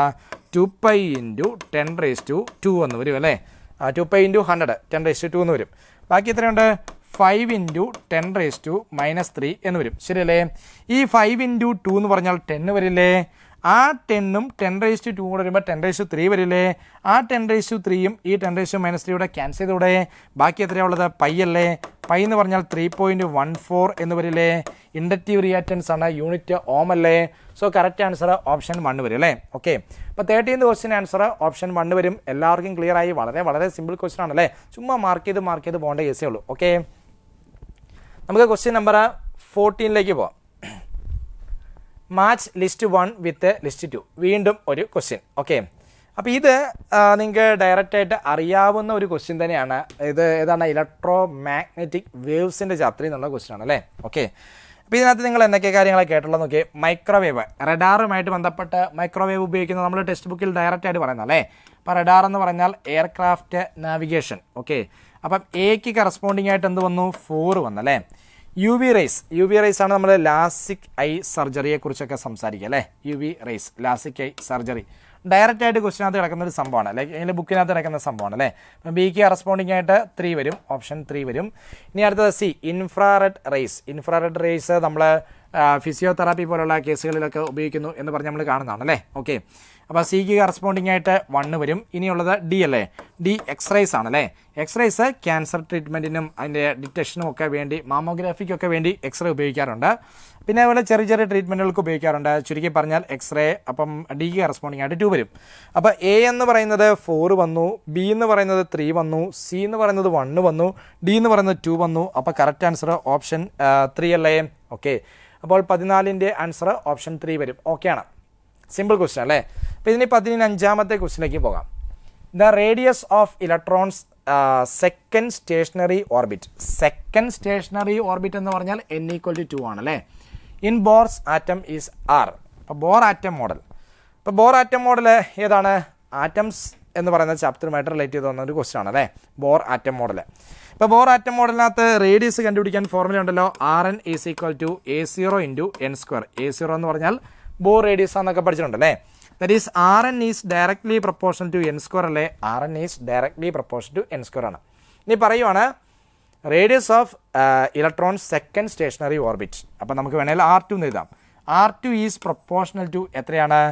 n², അതായത് n1². അല്ലെങ്കിൽ നമുക്ക് വേണമെങ്കിൽ ഡയറക്റ്റ് ആയിട്ട് n1ൻ്റെ സ്ഥാനത്ത് 2 ഇടാം, അത് ചേഞ്ച് ചെയ്യാം. അപ്പോൾ റേഡിയസ് എത്ര? R എന്നാണ് പറയാം. അങ്ങനെയാണ് റേഡിയസ് ഓഫ് തേർഡ് ഓർബിറ്റ് എന്ന് പറഞ്ഞാൽ എന്നിന് നമ്മൾ എന്തിടുക? 3 ഇടുക. ഡയറക്റ്റ് ക്വസ്റ്റൻ അല്ലേ? അപ്പം R3 is directly proportional to n2² എന്ന് വരും. അപ്പോൾ R3 / R2 എന്ന് പറഞ്ഞാൽ n2 / n1² എന്ന് വരും. സിമ്പിൾ പരിപാടി അല്ലേ? n2 എന്ന് പറഞ്ഞാൽ 3 3 / n1 എന്ന് പറഞ്ഞാൽ 2 ആണ് അല്ലേ? all² എന്ന് വരും. ദറ്റ് ഈസ് 9/4 എന്ന് വരും. So R3 is equal to 9/4 × R2 എന്ന് പറയുന്നതല്ലേ 6. അപ്പം 9/4 × R എന്ന് വരും. അങ്ങനെ ഓപ്ഷൻ ഇല്ലേ?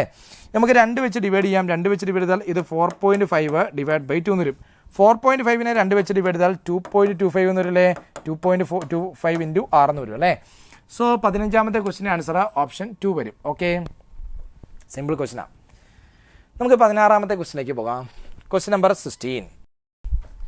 Under the same load wire A having length 5 meter and cross section 2.5 × 10⁻⁻5 m² stretches uniformly by same amount as another wire B of length 6 meter and cross section of 3 × 10⁻⁻5 m².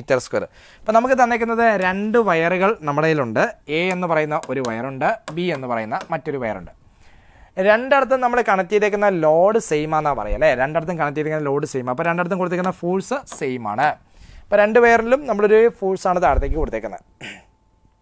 അപ്പോൾ ഇനി ഒന്നാമത്തെ വയറിൻ്റെ length എന്ന് പറയുന്നത് 5 meter ആണ്. അവൻ്റെ cross sectional area എന്ന് പറയുന്നത് 2.5 × 10⁻⁻5 m² എന്നാണ് പറയുക.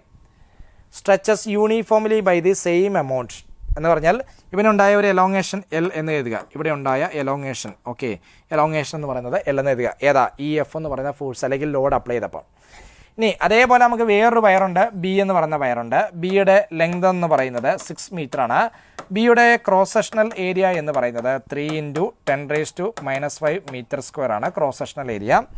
ഇനി ഇപ്പം അവിടെയും സെയിം ലോഡ് തന്നെയാണ്. അപ്പോൾ സെയിം എലോങ്ങേഷൻ തന്നെ ഉണ്ടായി എന്നാണ് പറയുക. ഓക്കെ, 2 വയറിനും ഒരേ എലോങ്ങേഷൻ തന്നെ ഉണ്ടായി. അങ്ങനെയാണ് ratio of the Young's modulus of wire A. അപ്പം എയുടെ യങ്സ് മോഡുലസ് y1 എന്ന് എടുക്കുവാണ്, ബിയുടെ യങ്സ് മോഡുലസ് y2 എന്ന് എടുക്കുവാണ്. y1ൻ്റെയും y2ൻ്റെയും റേഷ്യോ എത്ര എന്നാണ് ചോദ്യം. ഇപ്പോൾ ഡയറക്റ്റ് ക്വസ്റ്റൻ അല്ലേ.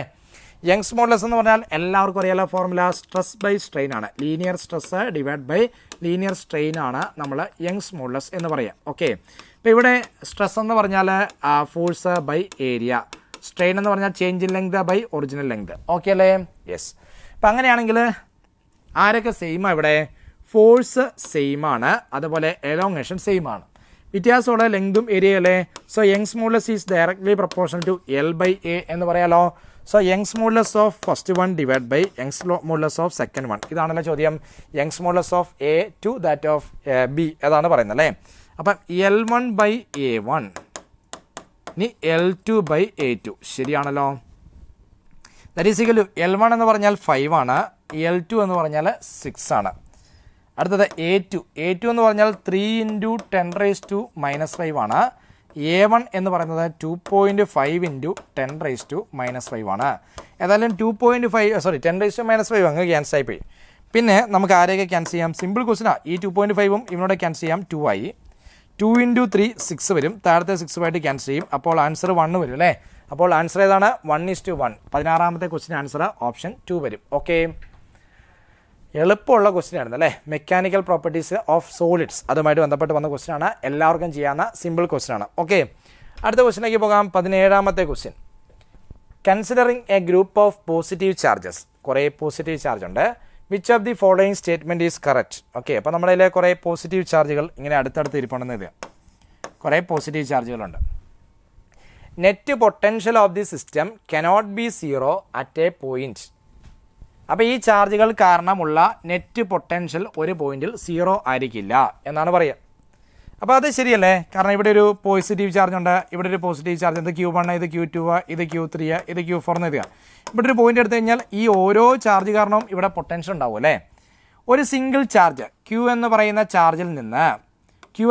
ചാർജിൽ നിന്ന് R ഡിസ്റ്റൻസ് അകലെ ഇലക്ട്രോസ്റ്റാറ്റിക് പൊട്ടൻഷ്യലിൻ്റെ ഫോർമുല എന്താ? V is equal to K into Q/R. പഠിച്ചിട്ടുള്ള കാര്യമല്ലേ. അപ്പോൾ Q എന്ന് പറയുന്ന ഒരു ചാർജിൽ നിന്ന് R ഡിസ്റ്റൻസ് അകലെ പൊട്ടൻഷ്യലിൻ്റെ ഫോർമുല എന്താണെന്ന് വെച്ചാൽ V is equal to KQ/R. നമ്മൾ പഠിച്ചിട്ടുള്ള കാര്യമാണ്. അപ്പോൾ ഇനി ആലോചിക്കുക, നമ്മുടെ കയ്യിലുള്ള ചാർജൊക്കെ എങ്ങനെയുള്ള ചാർജുകളാണെന്നാണ് പറയുന്നത്? പോസിറ്റീവ് ചാർജ് എന്നാണ് പറയുക അല്ലേ. പോസിറ്റീവ് ചാർജാണ്. അപ്പോൾ ഓരോ ചാർജ് കാരണമുള്ള പൊട്ടൻഷ്യലും പോസിറ്റീവ് തന്നെയാണ്. അപ്പോൾ ഇവിടുത്തെ നെറ്റ് പൊട്ടൻഷ്യൽ ഓരോ ചാർജിൻ്റെയും നമ്മൾ വെറുതെ ആഡ് ചെയ്ത് എടുത്തു കഴിഞ്ഞാൽ ഒരിക്കലും 0 ആകാൻ പോകുന്നില്ല, എല്ലാവരും പോസിറ്റീവ് തന്നെയാണ്. അപ്പോൾ നമുക്ക് നെറ്റ് പൊട്ടൻഷ്യൽ എന്താവില്ല, 0 ആകില്ല. പക്ഷേ ഇവിടെ എഴുതിക്കുവാണ് net potential of the system cannot be 0. Cannot be 0 എന്ന് പറഞ്ഞിരിക്കുന്നത്. അപ്പോൾ 0 ആകില്ല, ശരിയല്ലേ. കനോട്ട് ബി 0 ആകില്ല. Okay, at a point but net electric field can be 0 at that point. ഒരു പോയിന്റിൽ ഇലക്ട്രിക് ഫീൽഡ് 0 അല്ല, ഇലക്ട്രിക് ഫീൽഡ് അല്ല, പൊട്ടൻഷ്യൽ 0 അല്ല. പക്ഷേ അവിടെ വേണമെങ്കിൽ എന്ത് 0 ആവാം? ഫീൽഡ് 0 ആവാം എന്നാണ് പറയുന്നത്. ഓക്കെ, ഇപ്പോൾ നമുക്ക് ചുമ്മാ ഒരു എക്സാമ്പിൾ നോക്കാം ശരിയാണെന്ന്. വെറുതെ ഒരു എക്സാമ്പിൾ എടുക്കുക. എന്താ സിസ്റ്റം എന്നൊന്നും അറിയത്തില്ലേ. ഇപ്പം ഞാൻ വെറുതെ ഒരു എക്സാമ്പിളായിട്ട് പറയുവാണ്. ഇതൊരു ഇക്വിലാറ്ററൽ ട്രയാങ്കിളാണ്. ഇത് ഇക്വിലാറ്ററൽ ട്രയാങ്കിളിൽ 3 ഐഡൻറ്റിക്കൽ ചാർജ് ഇരിപ്പുണ്ട്. അപ്പോൾ ഈ പറഞ്ഞേക്കുന്ന കണ്ടീഷനുമായിട്ട് അത് മാച്ച് ചെയ്താൽ വരിക. കുറച്ച് ചാർജ് ഉണ്ട്, അത് 3 ചാർജാണ്, 3ഉം പോസിറ്റീവ് ചാർജാണ്. ഈ 3 പോസിറ്റീവ് ചാർജ് കാരണം ഉണ്ടാകുന്ന net electric field at the സെൻട്രോയിഡിലെ നെറ്റ് ഇലക്ട്രിക് ഫീൽഡ് കണ്ടുപിടിക്കാൻ പറഞ്ഞാൽ എന്താണ് വരിക? ഓർമ്മയുണ്ടോ? ഇപ്പോൾ ഇവിടെ ഇരിക്കുന്ന പോസിറ്റീവ് ചാർജ് ഇവിടുത്തെ ചാർജിനെ, യൂണിറ്റ് ചാർജിനെ റിപ്പൽ ചെയ്യും. അപ്പോൾ ഇവൻ കാരണം ഇവിടുത്തെ ഇലക്ട്രിക് ഫീൽഡ് ഇങ്ങോട്ട് വരും, നമുക്കറിയാം 3 ഇലക്ട്രിക് ഫീൽഡിൻ്റെയും മാഗ്നിറ്റ്യൂഡ് സെയിമാണ്. ഇനി ഈ ആംഗിൾ 30 ആണ്, ഈ ആംഗിൾ 60 വരും അല്ലേ. ഓക്കെ, അതുപോലെ ഈ ആംഗിൾ 60 വരും, ഈ ആംഗിൾ 60 വരും. അപ്പോൾ 2 വെക്ടറുകൾക്കിടയ്ക്കുള്ള ആംഗിൾ 120 വരും അല്ലേ. അപ്പോൾ ഇവരെല്ലാം കൂടെ പരസ്പരം ക്യാൻസലായി പോകും. നിങ്ങൾ പഠിച്ചിട്ടുള്ള കാര്യമാണ്, ശരിയല്ലേ. അപ്പോൾ ഇവൻ I ആണ്. ഓക്കെ, നമ്മൾ വെക്ടറിൻ്റെ ചാപ്റ്ററിൽ പഠിക്കുന്നതല്ലേ. If there are n number of vectors having same magnitude and they make an angle 360/n with neighbouring vector then their resultant should be 0 എന്ന് പറയാം. ഇവിടെ 3 വെക്ടറുണ്ട്, 3 പേരുടെയും മാഗ്നിറ്റ്യൂഡ് സെയിം ആണ്. അവർ 3 പേരും തൊട്ടടുത്ത വെക്ടറുമായിട്ട് മേക്ക് ചെയ്യുന്ന ആംഗിൾ നോക്കിക്കഴിഞ്ഞാൽ എത്ര കിട്ടുക? തൊട്ടടുത്ത വെക്ടറുമായിട്ട് മേക്ക് ചെയ്യുന്ന ആംഗിൾ 360/3, അതായത് 120 ഡിഗ്രി കിട്ടുക. അപ്പോൾ ഉറപ്പായിട്ടും ഇതിൻ്റെ റിസൾട്ടൻ്റ് നെറ്റ് ഫീൽഡ് എന്ന് പറയുന്നത് എത്രയാണ്? സെൻട്രോയിഡിലെ നെറ്റ് ഫീൽഡ് 0 ആണ്. ഓക്കെ അല്ലേ. അപ്പോൾ എന്ത് മനസ്സിലായി? ഈ പോയിന്റിലെ നെറ്റ് ഫീൽഡ് 0 ആവാം. ഓക്കെ. ഇനി ഈ ക്യൂ കാരണം ഇവിടെ ഒരു പൊട്ടൻഷ്യൽ ഉണ്ട്, ഈ ക്യൂ കാരണം ഒരു പൊട്ടൻഷ്യൽ ഉണ്ട്, ഈ ക്യൂ കാരണം ഒരു പൊട്ടൻഷ്യൽ ഉണ്ട്. നടുക്ക് എന്താവില്ല? നെറ്റ് പൊട്ടൻഷ്യൽ 0 ആകില്ല. അപ്പോൾ പറഞ്ഞേക്കണ്ടോ, net potential of the system cannot be 0 at a points. ഒരു പോയിന്റിൽ നെറ്റ് പൊട്ടൻഷ്യൽ 0 ആകില്ല. പക്ഷേ ആ പോയിന്റിൽ വേണമെങ്കിൽ, അല്ലേ, മസ്റ്റ് എന്നൊന്നും പറഞ്ഞിട്ടില്ല, can be 0 at that point. വേണമെങ്കിൽ 0 ആവാം. അപ്പോൾ ആ പറഞ്ഞേക്കുന്ന സ്റ്റേറ്റ്മെൻറ്റ് ശരിയാ. അങ്ങനത്തെ ഒരു എക്സാമ്പിൾ ഞാൻ കാണിക്കുകയും ചെയ്തു. രണ്ടാമത്തെ സ്റ്റേറ്റ്മെൻറ്റ് നോക്കിയേ, net potential of the system at a point can be 0. അപ്പോൾ പൊട്ടൻഷ്യൽ 0 ആവാന്നാണ് പറയുക അല്ലേ. പൊട്ടൻഷ്യൽ 0 ആവാൻ പറ്റില്ല കേട്ടോ. പൊട്ടൻഷ്യൽ 0 ആവണമെങ്കിൽ എന്നാ വേണം? ഓക്കെ പൊട്ടൻഷ്യൽ 0 ആവണമെങ്കിൽ അവിടെയുള്ള ചാർജ് എന്തായിരിക്കണം? അവിടെയുള്ള ചാർജ് ഒന്ന് പോസിറ്റീവ് ഒന്ന് നെഗറ്റീവ് അങ്ങനെ മാറി മാറി വന്നാലേ പറ്റുള്ളൂ. ഇതെല്ലാം പോസിറ്റീവ് ഇല്ല, അപ്പോൾ അത് നടക്കില്ല. ഇനി അടുത്തത് both the net potential and net field can be 0 at a point. അപ്പോൾ രണ്ടും 0. ഞാൻ പറഞ്ഞില്ല പൊട്ടൻഷ്യൽ 0 ആകില്ല. Both net potential and net electric field cannot be 0 at a point. അപ്പോൾ നമുക്ക് ഇതിനകത്ത് ഏറ്റവും നല്ല ആൻസർ പൊട്ടൻഷ്യൽ 0 ആവാതിരിക്കാം, പക്ഷേ ആ പോയിന്റിൽ ഫീൽഡ് 0 ആവാം. ഓക്കെ. സോ 17ന്റെ ആൻസർ ഓപ്ഷൻ 1 എടുക്കാം. 18ാമത്തെ ക്വസ്റ്റിനിലേക്ക് പോകാം. Question number 18. A body of mass 10 kilogram is moving with an initial speed of 20 metre per second. അപ്പോൾ ഒരു ബോഡിക്ക് ഇനീഷ്യലി ബോഡിയുടെ മാസ് പറയുന്നുണ്ടല്ലേ, അപ്പോൾ ആദ്യം അത് നോട്ട് ചെയ്യാം. മാസ് 10 കിലോഗ്രാം ആണ്. ഓക്കെ, മാസ് 10 കിലോഗ്രാം ആണ്. അവൻ മൂവ് ചെയ്തുകൊണ്ടിരിക്കുമ്പം അവൻ്റെ ഇനീഷ്യൽ സ്പീഡ് എന്ന് പറയുന്നത് 20 മീറ്റർ പെർ സെക്കൻഡ് ആണ്. Body stops after 5 second due to friction between body and the floor. Yes, അപ്പോൾ അതൊരു നല്ല ക്വസ്റ്റ്യൻ ആണ്. അപ്പോൾ ബോഡി ഇനീഷ്യൽ സ്പീഡ് 20 എന്ന് പറയുന്നുണ്ട്. Yes, okay. അപ്പോൾ ഇതൊരു ബോഡിയാണെന്ന് എഴുതുക.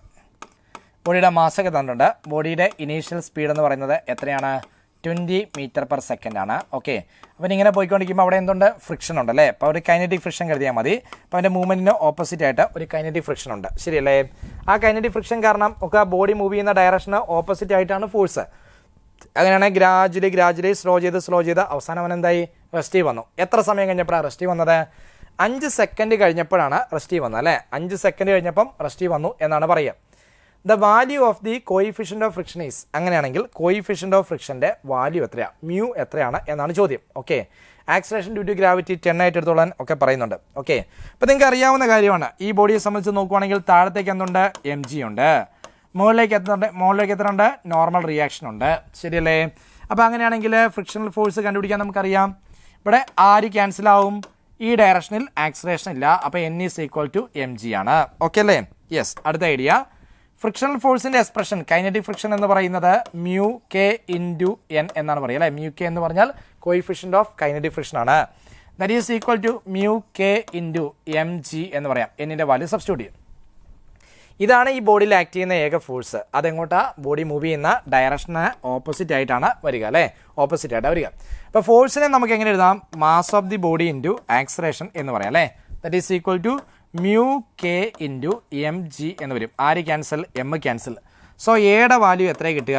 എയുടെ വാല്യൂ മ്യൂ കെ. ഇപ്പം ഞാൻ എഴുതാൻ എളുപ്പത്തിന് മ്യൂ എന്ന് മാത്രം എഴുതാം കേട്ടോ. മ്യൂ ഇൻറ്റു g എന്ന് എഴുതാം. ഇതാണ് ആര്? ഇതാണ് ആ ബോഡിയിൽ ഉള്ള ആക്സിലറേഷൻ. പക്ഷേ ഇൻട്രസ്റ്റിംഗ് ആയിട്ടുള്ള ഐഡിയ എന്നാ നോക്കിക്കേ. ബോഡി മൂവ് ചെയ്യുന്നത് റൈറ്റിലേക്കാണ്, പക്ഷേ ആക്സിലറേഷൻ എങ്ങോട്ടാ? ലെഫ്റ്റിലേക്കാണ്. അപ്പം എന്താണ്? റിട്ടാർഡ് ചെയ്യും, സ്പീഡ് കുറയും. അപ്പോൾ നിങ്ങൾ ഈ ആദ്യത്തെ വെലോസിറ്റിയെ പോസിറ്റീവായിട്ട് എടുക്കുവാണെങ്കിൽ ഈ ആക്സിലറേഷൻ എന്താക്കിയിട്ട് എടുക്കണം? നെഗറ്റീവായിട്ട് എടുക്കണം അല്ലേ, ശരിയല്ലേ?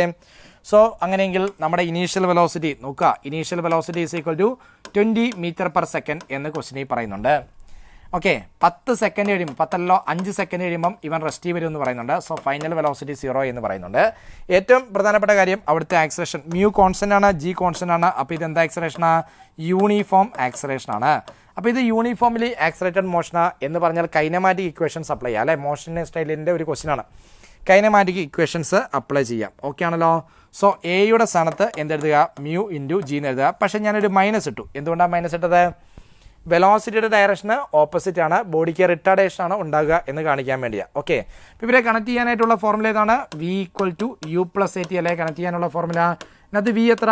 v ഈക്വൽ ടു 0, u എത്ര? 20. ഓക്കെ. മൈനസ് എയുടെ സ്ഥാനത്ത് നമുക്ക് എന്തെഴുതാം? Mu into g into time എത്ര? 5 എന്ന് എഴുതാം അല്ലേ. Okay. That is mu into g നമ്മളോട് 10 എടുത്തോളാൻ പറഞ്ഞിട്ടുണ്ട്, പിന്നെ 5 വിച്ച് ഇസ് ഈക്വൽ ടു എത്ര? 20 എന്ന് വരും അല്ലേ. ഓക്കെ. നമുക്ക് ഇവിടുന്ന് ഇവന്മാർ രണ്ടുപേരുടെ ക്യാൻസലായി പോയി. അപ്പം പിന്നെ അവസാനം എന്താ? മ്യൂ ഈസ് ഈക്വൽ ടു 2/5 എന്ന് വരും. ദാറ്റ് ഈസ് ഈക്വൽ ടു 4/10 എന്നതി കൂടെ. So mu is equal to 0.4 എന്ന് വരും അല്ലേ. 0.4 എന്ന് വരും. ആൻസർ ഉണ്ടോ? ഉണ്ടല്ലോ.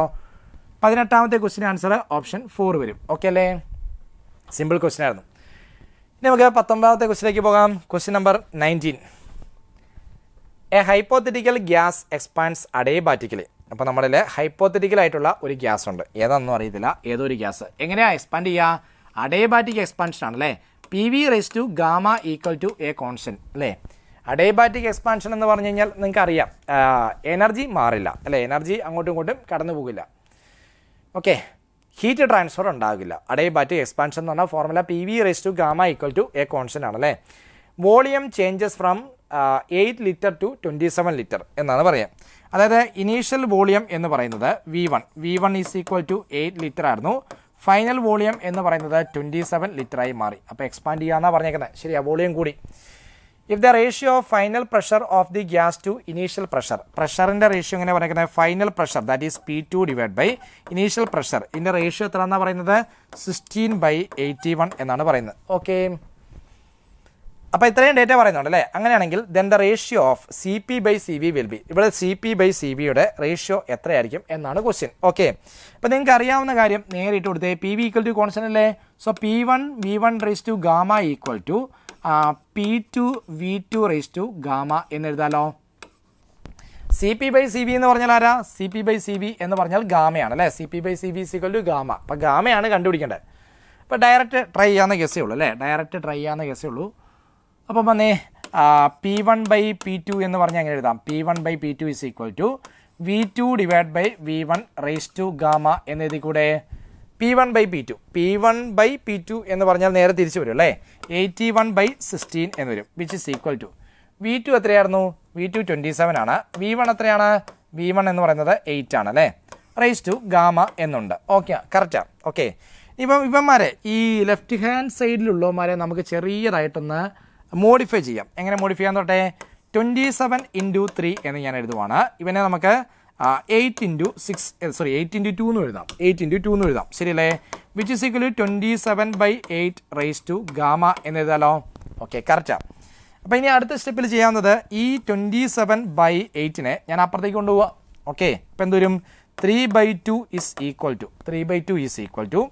27/8 raise to gamma divide by 27/8 എന്ന് വരും അല്ലേ. അപ്പോൾ അതിനെ മുകളിലോട്ട് കൊണ്ടുവരുമ്പം റേസ് ടു -1 വരും.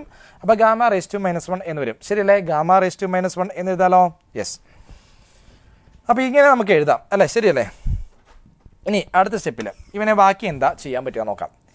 ഇവനെ ഞാൻ 3/2 ഈസ് ഈക്വൽ ടു, ഇവനെ എങ്ങനെ എഴുതാം? 3³ എന്ന് എഴുതിയാൽ ശരിയല്ലേ. 3³ ഓക്കെ, 3³ കറക്റ്റ് അല്ലേ. പിന്നെ ബാക്കി എന്ത് എഴുതാം? 2³ എന്ന് എഴുതിയാൽ ശരിയല്ലേ. 2³ എന്ന് എഴുതാലോ. ഓക്കെ, 2³ എന്ന് എഴുതാം അല്ലേ. ഓക്കെ, പിന്നെ ഓൾ റേസ് ടു എന്തുണ്ട്?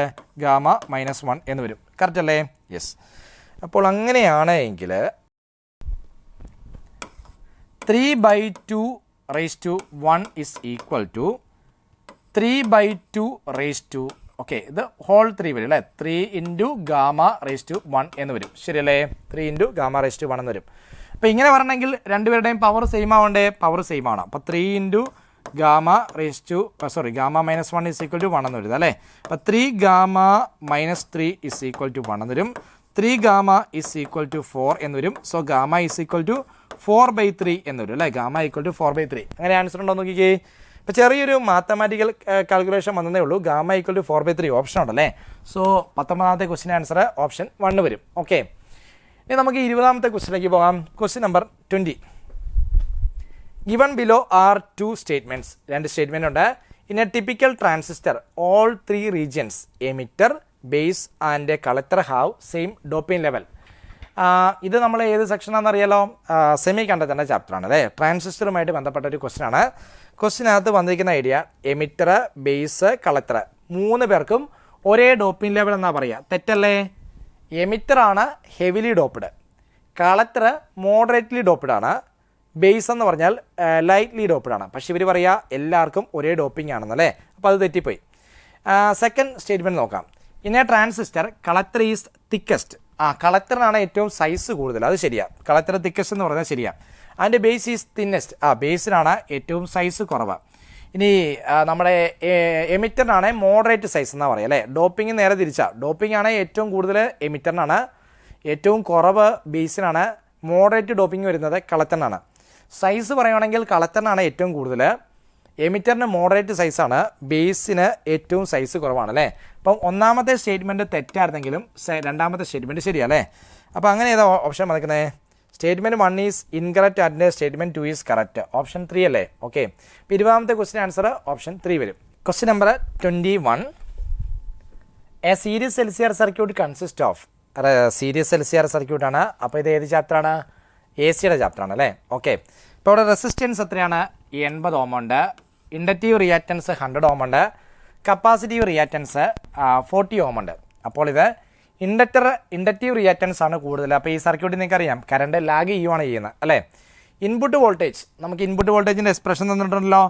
വി ഈക്വൽ ടു, അതായത് A C voltage V equal to 2000 into cos 100 into pi into t. ഇതാണ് എക്സ്പ്രഷൻ വന്നേക്കുന്നത് അല്ലേ. Okay, then amplitude of the current in the circuit. അപ്പോൾ ഇത് ഏത് ഫോമിലാണെന്ന് ചോദിച്ചാൽ V equal to V m into cos omega t എന്നുള്ള ഫോമിലുള്ളൊരു എക്സ്പ്രഷനാണ് അല്ലേ. അപ്പോൾ ഒരു എ സി വോൾട്ടേജ് ആണ് അപ്ലൈ ചെയ്തിരിക്കുന്നത്. കണ്ടുപിടിക്കേണ്ടത് ആംപ്ലിറ്റ്യൂഡ് ഓഫ് കറണ്ട് എന്ന് പറഞ്ഞാൽ maximum current. Amplitude of current എന്ന് പറഞ്ഞാൽ മാക്സിമം കറണ്ട്. അപ്പോൾ എപ്പോഴും ഓർത്തിരിക്കുന്ന കാര്യം ഐ മാക്സിമം ആണ് കണ്ടുപിടിക്കേണ്ടതെങ്കിൽ എന്ത് ചെയ്താൽ മതി? വി മാക്സിമം ബൈ ആ സർക്യൂട്ടിൻ്റെ നെറ്റ് റെസിസ്റ്റൻസ് എന്ന് പറഞ്ഞാൽ നമ്മൾ ഇമ്പിഡൻസ് എന്നല്ലേ പറയാം. സീരീസ് എൽസിആർ സർക്യൂട്ടാണ് ഇമ്പിഡൻസ് എന്നാണ് പറയുക അല്ലേ. അപ്പോൾ എന്താണ് ഇമ്പിഡൻസിൻ്റെ എക്സ്പ്രഷൻ നോക്കാം. So impedance Z is equal to, formula ഓർമ്മയുണ്ടല്ലോ, സീരീസ് എൽസിആർ സർക്യൂട്ട് ആണെങ്കിൽ ഇമ്പിഡൻസിൻ്റെ എക്സ്പ്രഷൻ എന്ന് പറയുന്നത് root of R square plus X C minus X L all square എന്ന് വരും. ശരിയല്ലേ? That is equal to root of R square. R എന്ത് ചെയ്യും? ആർ എന്ന് പറഞ്ഞാൽ 80 ആണല്ലേ. അപ്പോൾ 80 സ്ക്വയർ പ്ലസ് പിന്നെ X C minus X L 100 ആണ്, എക്സ് സി 40 ആണ്. അപ്പോൾ ഡിഫറൻസ് എടുത്തു കഴിഞ്ഞാൽ 60 വരും അല്ലേ. 60 സ്ക്വയർ എന്ന് വരും. ഓക്കെ, അപ്പോൾ എത്ര ആൻസർ വരിക? നമുക്ക് വേണമെങ്കിൽ സിംപ്ലി എങ്ങനെ എഴുതാം? ഇത് 64 പ്ലസ് എത്രയാണ്? 36. പിന്നെ നമുക്കൊരു 100 വരും അല്ലേ. ശരിയല്ലേ? 100 വരില്ലേ? കാരണം ഇവിടെ ഒരു 100 വരും, അവിടെ ഒരു 100 വരും. 100ൻ്റെ റൂട്ട് നമുക്ക് കോമൺ ആയിട്ട് പുറത്തെടുക്കാം. ദറ്റ് ഈസ് 10 വരും. പിന്നെ റൂട്ട് ഓഫ് എത്ര വരും? പിന്നെ അകത്തും ഒരു 100 വരും അല്ലേ. സോ 100ൻ്റെ റൂട്ട് വീണ്ടും 10 വരും, അങ്ങനെ 100 എന്ന് വരും. അപ്പോൾ ഇതാണ് അവിടുത്തെ impedance. Okay, impedance of the circuit എന്ന് പറയാം. അപ്പോൾ വി മാക്സിമം എന്ന് പറയുന്നത് എത്രയാണ്? 2500 ആണ് അല്ലേ. ഡിവൈഡ് ബൈ ഇസഡ് എത്രയാ? 100 വരും അല്ലേ. സോ ആൻസർ എത്രയാ? 25 ആംപിയർ എന്ന് വരും. I maximum is equal to 25 ampere. Okay അല്ലേ? കറക്റ്റ് അല്ലേ? ഓക്കെ, അടുത്ത ക്വസ്റ്റ്യനിലേക്ക് പോകാം. Question number 22. Question number 22. 2 light waves of wavelength 800 and 600 nanometer are used in Young's double slit experiment to obtain interference fringes on a screen placed 7 meter away from the plane of slits. Okay, അപ്പോൾ ഇത് Young's double slit എക്സ്പെരിമെൻറ്റുമായിട്ട് ബന്ധപ്പെട്ട ഒരു question ആണ്. അപ്പോൾ നമുക്ക് നോക്കാം. അപ്പോൾ ഇത് രണ്ട് എന്താണ് സ്ലിറ്റ്. ഓക്കെ, ഇപ്രാവശ്യത്തെ എന്തുണ്ട്? നമ്മുടെ സ്ക്രീനുണ്ട്. ഓക്കെ, അപ്പോൾ സ്ക്രീനിലേക്കുള്ള ഡിസ്റ്റൻസ് എത്രയാണെന്നാണ് ക്വസ്റ്റ്യനിൽ പറയുന്നത്? ഡി ഈക്വൽ ടു 7 മീറ്റർ എന്നാണ് പറയുക അല്ലേ. പിന്നെ നമുക്ക് രണ്ട് സ്ലിറ്റുകൾ തമ്മിലുള്ള ഡിസ്റ്റൻസ് എത്രയാണ്? രണ്ട് സ്ലിറ്റുകൾ തമ്മിലുള്ള ഡിസ്റ്റൻസ് സ്മോൾ ലെറ്റർ ഡി എന്ന് എഴുതാറുണ്ട് അല്ലേ. That is equal to 0.35 centimetre, centimetre അല്ല, മില്ലിമീറ്റർ. സോ 10⁻³ മീറ്റർ എന്ന് എഴുതാം. Okay, then shortest distance from the central bright maximum to the point where bright fringes of the 2 wavelength coincide will be. അപ്പോൾ എന്നാ സംഭവം എന്ന് വെച്ചാൽ ആദ്യം നമ്മൾ നോക്കി ഇവിടുന്ന് 800 നാനോമീറ്ററിൻ്റെ വേവ് ലെന്തും ഇവിടുന്ന് 600 നാനോമീറ്ററിൻ്റെ വേവ് ലെന്തുമുള്ള ലൈറ്റാണ് വരിക.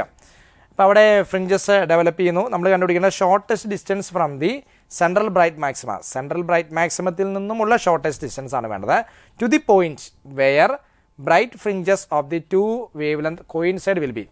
അപ്പോൾ രണ്ട് വേവ് ലെന്തിൻ്റെയും ബ്രൈറ്റ് ഫ്രിഞ്ചസ് കോയിൻസൈഡ് ചെയ്യുന്ന ആ പോയിന്റിലേക്കുള്ള ഷോർട്ടസ്റ്റ് ഡിസ്റ്റൻസ് എത്ര എന്നാണ് ക്വസ്റ്റ്യൻ ചോദിച്ചിരിക്കുന്നത്. ഓക്കെ, എവിടുന്ന? സെൻട്രൽ മാക്സിമത്തിൽ നിന്ന്. അപ്പോൾ അങ്ങനെയാണെങ്കിൽ നിങ്ങൾക്ക് അറിയാലോ, സാധാരണ നമുക്ക് കണ്ടുപിടിക്കാനായിട്ട് ഫോർമുല ഉണ്ടല്ലോ.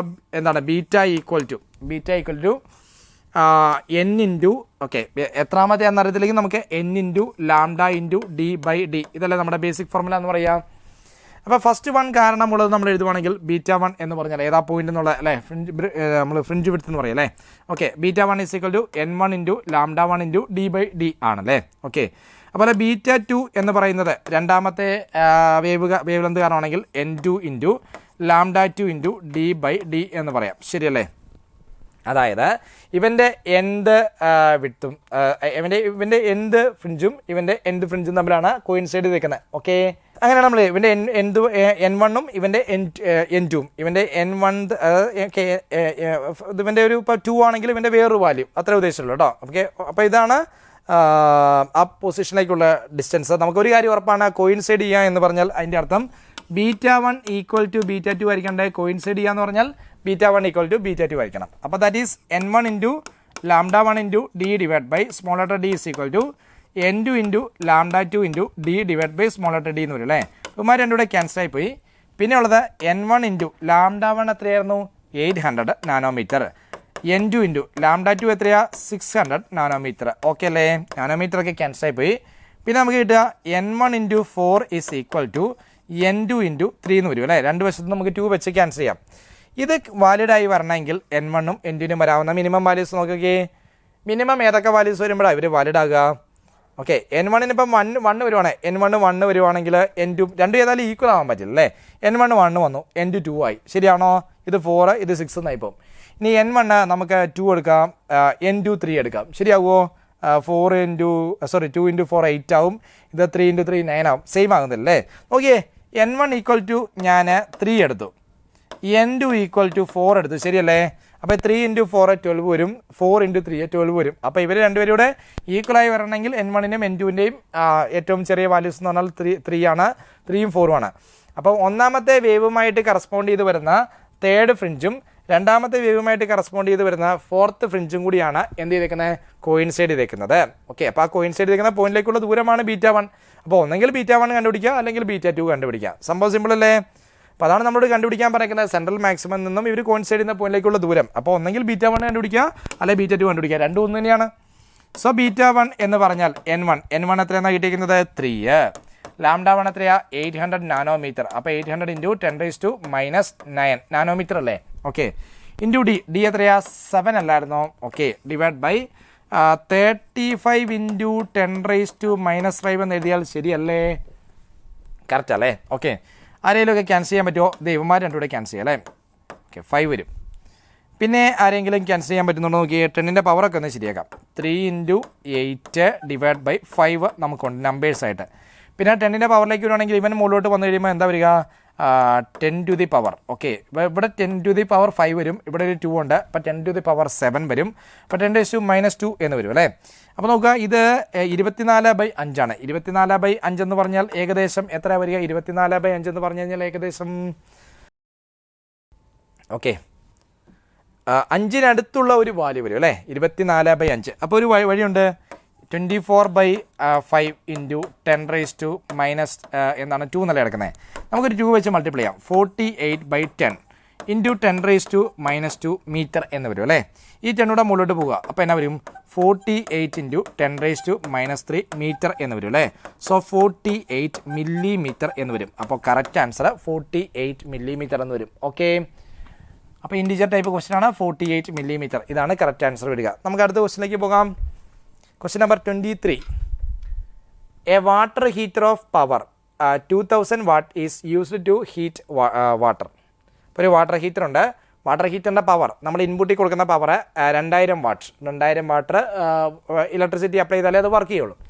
The specific heat capacity of വാട്ടറിൻ്റെ സ്പെസിഫിക് ഹീറ്റ് കപ്പാസിറ്റി ഞാൻ എസ് എന്നൊരു സിമ്പിൾ കൊടുക്കുകയാണ്. 4200 joule. Okay, 4200 joule per kilogram Kelvin (-1). Okay, the efficiency of heater is 70% എന്ന് പറഞ്ഞാൽ അതിൻ്റെ പവറിൻ്റെ 70% അവന് എന്താണ് ഹീറ്റ് ചെയ്യാൻ പറ്റുള്ളൂ, അല്ലെ വാട്ടറിലേക്ക് കൊടുക്കാനായിട്ട് സാധിക്കുള്ളൂ. The time required to heat 2 kilogram of water from 10°C to 60°C. അപ്പോൾ ടെമ്പറേച്ചറിൽ ഉണ്ടാകുന്ന ചേഞ്ച് എത്രയാ? ടെമ്പറേച്ചറിൽ ഉണ്ടാകുന്ന ചേഞ്ച് എന്ന് പറഞ്ഞാൽ 50 ആണ് അല്ലേ. അത് ഡിഗ്രിയിൽ പറഞ്ഞാലും കെൽവിനിൽ പറഞ്ഞാലും ചേഞ്ച് ഇൻ ടെമ്പറേച്ചർ സെയിം തന്നെ അല്ലേ. യെസ്. ഇനി എത്ര മാസ് ഉണ്ട് വാട്ടറിൻ്റെ മാസ് 2 കിലോഗ്രാം ആണ് അല്ലേ. അപ്പം അതിന് എത്ര സമയമെടുക്കും എന്നാണ് ചോദിച്ചേക്കുന്നത്. 2 കിലോഗ്രാം വാട്ടർ എടുത്ത് 10°C നിന്ന് 60°C ഹീറ്റ് ചെയ്യാൻ വേണ്ടി ഈ വാട്ടർ ഹീറ്ററാണ് നമ്മൾ ഉപയോഗിക്കുന്നതെങ്കിൽ എത്ര സമയമെടുക്കും എന്നാണ് ക്വസ്റ്റ്യൻ. വളരെ വളരെ സിമ്പിൾ ക്വസ്റ്റ്യൻ ആണ്. ഓക്കെ അല്ലേ. അപ്പോൾ നമുക്ക് എന്താണ് തെർമൽ പ്രോപ്പർട്ടീസ് ബേസ് ചെയ്ത് വരുന്ന ഒരു ക്വസ്റ്റ്യൻ ആണ്. ഈസി ക്വസ്റ്റ്യൻ ആണ്. ഓക്കെ, അപ്പോൾ എല്ലാവർക്കും അറിയാം നമ്മുടെ സ്പെസിഫിക് ഹീറ്റ് കപ്പാസിറ്റി എന്ന് പറഞ്ഞാൽ എന്താ സംഭവം? ഹീറ്റ് ഡിവൈഡഡ് ബൈ അല്ലേ, ഓക്കെ, എന്താണ് ടെമ്പറേച്ചർ ചേഞ്ച്, അതായത് delta Q divide by delta T by M ആണ് അല്ലേ. അതായത് യൂണിറ്റ് മാസുള്ള ഒരു ഒബ്ജക്റ്റിൻ്റെ ടെമ്പറേച്ചർ യൂണിറ്റ് ചേഞ്ച് വരാനായിട്ട് എത്രമാത്രം ഹീറ്റ് വേണം എന്നതിനെയാണ് സ്പെസിഫിക് ഹീറ്റ് കപ്പാസിറ്റി എന്ന് പറയാം. അപ്പോൾ അതിനകത്ത് നമ്മൾ എത്രമാത്രം ഹീറ്റ് വേണം എന്നുള്ളതിനെ delta Q is equal to S into M into delta T എന്ന് പറയാം. ഇത്രമാത്രം ഹീറ്റ് വേണം. ഓക്കെ, ഇത്രമാത്രം ഹീറ്റ് എനർജിയാണ് വേണ്ടത്. അപ്പോൾ നിങ്ങൾക്കറിയാം ഇവിടെ നമ്മുടെ പവർ എന്ന് പറഞ്ഞാൽ പവർ ഔട്ട്പുട്ട് എന്ന് പറയുന്നത്, പവർ ഔട്ട്പുട്ട് എന്ന് പറഞ്ഞാൽ 2000 വാട്ടിൻ്റെ എത്രയേ വരുള്ളൂ, 70% ഔട്ട്പുട്ട് പവറായിട്ട് വരുള്ളൂ. ഓക്കെ, അപ്പോൾ ഞാൻ ഇത് 2 0 പോയി. ഓക്കെ, അപ്പോൾ എത്രയാണ് വരിക, 1400 വാട്ടാണ് വരിക അല്ലേ. 1400 വാട്ട് എന്ന് പറഞ്ഞാൽ ജൂൾ പെർ സെക്കൻഡ്, ഇത്രയാണ് ഔട്ട്പുട്ട് പവർ വരിക. ഇനി പവർ എന്ന് പറഞ്ഞാൽ എന്താണ്, എനർജി ബൈ ടൈമാണ് അല്ലേ. പവർ എന്ന് പറയുന്നത് എനർജി ബൈ ടൈമാണ്. ഓക്കെ, ഇപ്പോൾ പവറിനെ ഞാൻ എനർജി ബൈ ടൈം എന്ന് എഴുതുവാണ്, വിച്ച് ഇസ് ഈക്വൽ ടു 1400 എന്നാണ് കിട്ടിയത്. ഓക്കെ അല്ലേ, joule per second. Okay, joule per second എന്ന് വരും. അത് ക്യൂ എത്രയാണെന്ന് നമുക്കറിയാം. ക്യൂ കണ്ടുപിടിക്കാനുള്ള ഫോർമുല അല്ലേ ഇത്. ക്യൂ എന്ന് പറഞ്ഞാൽ S into M into delta T ആണ് അല്ലേ. Divide by T is equal to 1400 joule divide by second എന്ന് വരും. അപ്പോൾ മുകളിലും ജൂളാണ് ഇവിടെയും ജൂളാണ്. അപ്പോൾ ജൂള് പോയി, ഇനിയിപ്പോൾ സെക്കൻഡാണ് കണ്ടുപിടിക്കേണ്ടത് അല്ലേ. ടൈമാണ് കണ്ടുപിടിക്കേണ്ടത്. ടൈം സെക്കൻഡ് കിട്ടിക്കോളും. നമുക്ക് നോക്കാം ശരിയാവുമെന്ന് കേട്ടോ. Okay, that is T is equal to, T അപ്പുറത്തേക്ക് പോയി. എസിൻ്റെ വാല്യൂ എത്രയായിരുന്നു, 4200. അപ്പം 42 ഇൻറ്റു 10 സ്ക്വയർ എന്ന് ഞാൻ എഴുതുവാണ്. ഓക്കെ, മാസ് എത്രയാ, മാസ് 2 എന്ന് എഴുതാം. ഓക്കെ, പിന്നെ ഡെൽറ്റ ടി 50 അല്ലേ, അപ്പോൾ 5 ഇൻറ്റു 10 എന്ന് എഴുതുവാണ് കേട്ടോ. ഓക്കെ, ഡിവൈഡഡ് ബൈ 1400, അപ്പോൾ 14 ഇൻറ്റു 10 സ്ക്വയർ എന്ന് എഴുതാം. ഈ 10 സ്ക്വയർ ക്യാൻസൽ ആയിപ്പോയി. ശരിയാണല്ലോ, 10 സ്ക്വയർ ക്യാൻസൽ ആയിപ്പോയി.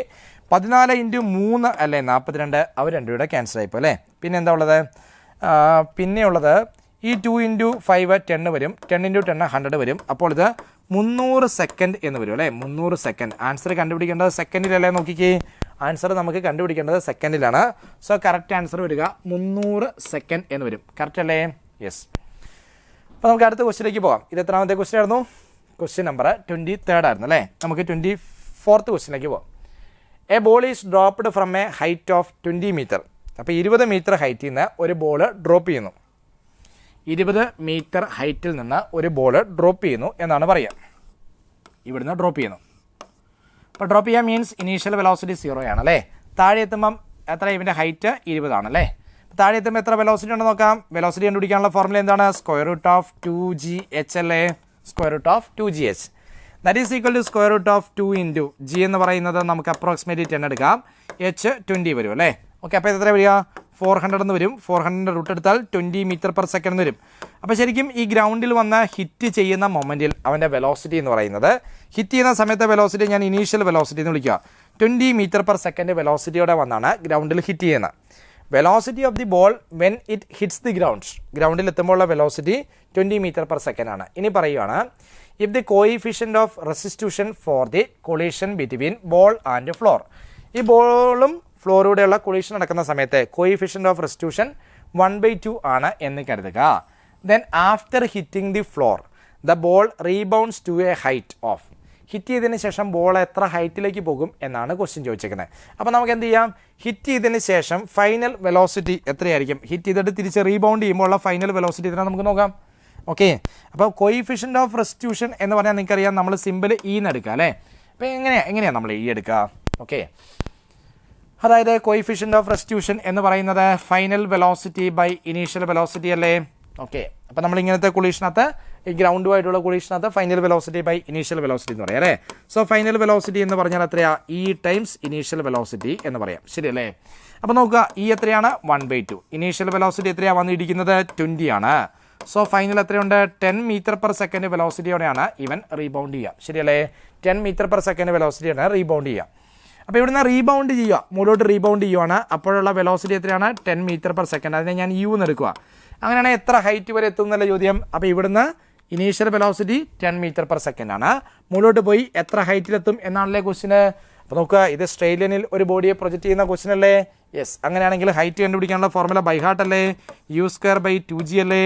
അവിടെ യുവിൻ്റെ സ്ഥാനത്താണ് എത്ര, 10. അപ്പോൾ u² എന്ന് പറയുന്നത് 100. ശരിയല്ലേ.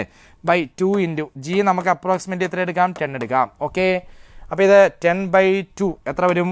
5 എന്ന് വരും. ഓക്കെ അല്ലേ? സോ കറക്റ്റ് ആൻസർ 5 മീറ്റർ എന്ന് വരും. ഓക്കെ അല്ലേ? യെസ്. അപ്പോൾ അങ്ങനെ 24ാമത്തെ ക്വസ്റ്റ്യൻ വരെ ആയല്ലേ. അപ്പോൾ അടുത്ത ക്വസ്റ്റ്യനിലേക്ക് പോകാം. Question number 25. 2 disc of same mass and different radii. 2 disc ഉണ്ട്. എന്ത് സെയിമാ?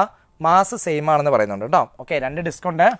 ഒന്നാമത്തെ ഡിസ്കിൻ്റെ മാസ് M1, രണ്ടാമത്തെ ഡിസ്കിൻ്റെ മാസ് M2. 2 സെയിം ആണെന്ന് പറയുന്നുണ്ട്. ഓക്കെ, പിന്നെ പറഞ്ഞേക്കുന്നത് മെയ്ഡ് ഓഫ് ഡിഫറെൻറ്റ് മെറ്റീരിയൽ. പക്ഷേ ഡിഫറെൻറ്റ് മെറ്റീരിയൽ വെച്ചാണ് ഉണ്ടാക്കിയിരിക്കുന്നത്. അപ്പം ഡെൻസിറ്റി ഒക്കെ വ്യത്യാസമായിരിക്കും അല്ലേ. Such that their thickness are 1 centimetre. അപ്പോൾ ഒരെണ്ണത്തിൻ്റെ തിക്നെസ്സേ L1 എന്ന് പറയുന്നത് 1 സെൻറ്റിമീറ്റർ. ഡിസ്കിൻ്റെ thickness L1. അപ്പോൾ ഡിസ്കിൻ്റെ തിക്നെസ് L1 1 സെൻറ്റിമീറ്റർ. L2 എന്ന് പറയുന്നത് 1/2 സെൻറ്റിമീറ്ററുമാണ്. Okay, the densities of the materials are in the ratio. ഇപ്പോൾ ρ1/ρ2 എന്ന് പറഞ്ഞാൽ 2 മെറ്റീരിയലിൻ്റെ ഡെൻസിറ്റി 3:5 എന്നാണ്. Then the moment of inertia of these disc respectively about their diameters will be in the ratio. Okay, ഈ 2 ഡിസ്കിൻ്റെയും ഡയമീറ്ററിന് അബൌട്ട് ആയിട്ടുള്ള മൊമെൻറ്റ് ഓഫ് ഇനേർഷ്യ. ഇപ്പോൾ ഇതൊരു ഡിസ്ക് ആണെങ്കിൽ ഡയമീറ്ററിന് അബൌട്ട് ആയിട്ടുള്ള മൊമെൻറ്റ് ഓഫ് ഇനേർഷ്യ അത് പഠിച്ചിട്ടുണ്ടാവുമല്ലോ. mr²/4 അല്ലേ ഡയമീറ്ററിന് അബൌട്ട് ആയിട്ടുള്ള moment of inertia. Moment of inertia about the diameter എന്ന് പറയുന്നത് mr²/4 അല്ലേ. ഓക്കെ, അപ്പോൾ രണ്ടുപേരുടെയും മൊമെൻറ്റ് ഓഫ് ഇനേർഷ്യയുടെ റേഷ്യോ ആണ് വേണ്ടത്. അപ്പോൾ പ്രത്യേകത എന്താണെന്ന് വെച്ചാൽ ഇവരുടെ റേഡിയസ് എങ്ങനെയാണെന്ന് നമുക്കറിയത്തില്ല. മാസ് സെയിം ആണെന്ന് മാത്രമേ നമുക്കറിയത്തുള്ളൂ. അപ്പോൾ ഒരു ഐഡിയ ഉണ്ട്. മാസും ഡെൻസിറ്റിയും കൂടെ റിലേറ്റ് ചെയ്യാൻ പറ്റില്ലേ? ഡിസ്കിൻ്റെ മാസിനെ നമുക്ക് വോളിയം ഇൻറ്റു ഡെൻസിറ്റി എന്നെഴുതാം. ശരിയല്ലേ? ഇനി വോളിയം എങ്ങനെ കണ്ടുപിടിക്കാമെന്ന് ആലോചിച്ച് നോക്കിയേ. ഡിസ്ക്കാണ്, പരന്നാണ് ഇരിക്കുന്നത് അല്ലേ. അപ്പോൾ അതിൻ്റെ സർഫസ് ഏരിയ എടുക്കുക, എന്നിട്ട് തിക്നെസ് വെച്ച് മൾട്ടിപ്ലൈ ചെയ്യാം. സർഫസ് ഏരിയ എന്ന് പറഞ്ഞാൽ π×r1² ഇൻറ്റു തിക്നെസ് L1. അപ്പോൾ വോളിയം ആയില്ലേ. Into ρ1 is equal to π×r2² into L2 into ρ2 എന്ന് എഴുതാം. പൈ ക്യാൻസൽ ആയി പോയില്ലേ. യെസ്. ഇനി r1²/r2² എന്ന് പറഞ്ഞാൽ എന്നാ വരിക? L2 into ρ2 divide by L1 into ρ1 എന്ന് വരും. ഓക്കെ, ഈ ρ2/ρ1 നമ്മുടെ കയ്യിൽ ρ1/ρ2 ഉണ്ട്. അത് 3/5 ആണ് അല്ലേ. L2 എത്രയാ? L2 എന്ന് പറഞ്ഞാൽ 1/2 ആണ്. സെൻറ്റിമീറ്റർ മീറ്ററിലേക്കൊന്നും മാറ്റണ്ട, ക്യാൻസൽ ആയി പോകും. അപ്പോൾ L2 1/2 ആണ്. L1 എത്ര? 1. ഓക്കെ, ഇനി ρ2/ρ3 എന്ന് പറഞ്ഞാൽ എത്രയാ? 5/3 എന്ന് വരും അല്ലേ. ഓക്കെ, അപ്പോൾ ഇതെന്നാ കിട്ടിയത് നോക്കിയേ. r1²/r2² എന്ന് പറഞ്ഞാൽ 5/6 എന്ന് വരും അല്ലേ. 5/6 എന്ന് വരും. അതങ്ങനെ നിൽക്കട്ടെ. നമുക്ക് മൊമെൻറ്റ് ഓഫ് ഇനേർഷ്യയുടെ റേഷ്യോ അല്ലേ വേണ്ടത്. അപ്പം I1/I2 എന്ന് പറഞ്ഞാൽ മാസ് രണ്ടുപേർക്ക് സെയിമാണ്. അപ്പം മാസ് എടുക്കേണ്ട ആവശ്യമില്ല. 4 ക്യാൻസലായി പോകും. അപ്പോൾ എന്ത് വരും? r1²/r2² എന്ന് വരും. ശരിയല്ലേ? സോ r1²/r2² എന്ന് പറഞ്ഞാൽ എത്രയാണ് കിട്ടുക? r1²/r2² എന്ന് പറഞ്ഞാൽ 5/6 എന്നല്ലേ വരിക. അവർ തന്നേക്കുന്നത് എന്താണ്? x/6 ആണ്. വാട്ട്സ് വാല്യൂ ഓഫ് എക്സ് എന്നാണല്ലേ. അപ്പോൾ x = 5 എന്ന് കിട്ടിയില്ലേ. സിമ്പിൾ ക്വസ്റ്റ്യൻ ആയിരുന്നു അല്ലേ. x = 5 എന്ന് കിട്ടി. അപ്പോൾ ക്വസ്റ്റ്യൻ നമ്പർ 25 ആൻസർ 5 വന്നു. നമുക്ക് അടുത്ത ക്വസ്റ്റ്യനിലേക്ക് പോകാം. Question number 26. If the binding energy of ground state electron in a hydrogen atom is 13.6. Binding energy എന്ന് പറഞ്ഞാൽ എന്താ? ബൈൻഡിങ് എനർജി എന്ന് പറഞ്ഞാൽ ഗ്രൗണ്ട് സ്റ്റേറ്റിലുള്ള ഇലക്ട്രോണിനെ, ഹൈഡ്രജൻ ആറ്റത്തിനകത്ത് ഗ്രൗണ്ട് സ്റ്റേറ്റിനകത്തുള്ള ഇലക്ട്രോണിനെ അവിടുന്ന് റിമൂവ് ചെയ്ത് ഇൻഫിനിറ്റിയിലേക്ക് കൊണ്ടുപോകാനായിട്ട് നമ്മൾ കൊടുക്കേണ്ട എനർജിയാണ് ബൈൻഡിങ് എനർജി എന്ന് പറയുക. അപ്പോൾ റിമൂവ് ചെയ്യാനുള്ള കണ്ടീഷൻ എന്താണ്? ടോട്ടൽ എനർജി 0 ആകുക എന്നതാണ് മിനിമം കണ്ടീഷൻ. എന്ന് പറഞ്ഞാൽ നിങ്ങൾക്കറിയാം ഇപ്പോൾ എന്താണ് ടോട്ടൽ എനർജി, അത് പ്ലസ് അല്ലേ. Total energy plus binding energy add ചെയ്യുമ്പം എന്ത് കിട്ടണം? 0 കിട്ടണം. ആ എനർജിയാണ് ബൈൻഡിങ് എനർജി എന്ന് പറയുക. അപ്പോൾ നമുക്ക് പറഞ്ഞിട്ടുണ്ട് ബൈൻഡിങ് എനർജി എത്രയാണ്? ബൈൻഡിങ് എനർജി എത്രയാണ്? 13.6 എന്ന് പറയുന്നുണ്ട്. അപ്പോൾ അങ്ങനെയാണെങ്കിൽ ground state energy of electron നോക്കാം. അപ്പോൾ ഗ്രൗണ്ട് സ്റ്റേറ്റ് എനർജിയെ ഞാൻ E1 എന്ന് വിളിക്കുക. ഗ്രൗണ്ട് സ്റ്റേറ്റ് എനർജിയെ n = 1 അപ്പോൾ E1 എന്ന് വിളിക്കാം. E1 പ്ലസ് ബൈൻഡിങ് എനർജി എന്ന് പറയുന്നത് എത്രയായിരിക്കണം? C ആയിരിക്കണം അല്ലേ. 0 ആയിരിക്കണം. അപ്പോൾ E1 എന്ന് പറഞ്ഞാൽ മൈനസ് ഓഫ് ബൈൻഡിങ് എനർജി ആയിരിക്കണ്ടേ. ദറ്റ് ഈസ് -13.6 ഇലക്ട്രോൺ വോൾട്ട് ആയിരിക്കണം. കാരണം ബൈൻഡിങ് എനർജി 13.6 ആണ്.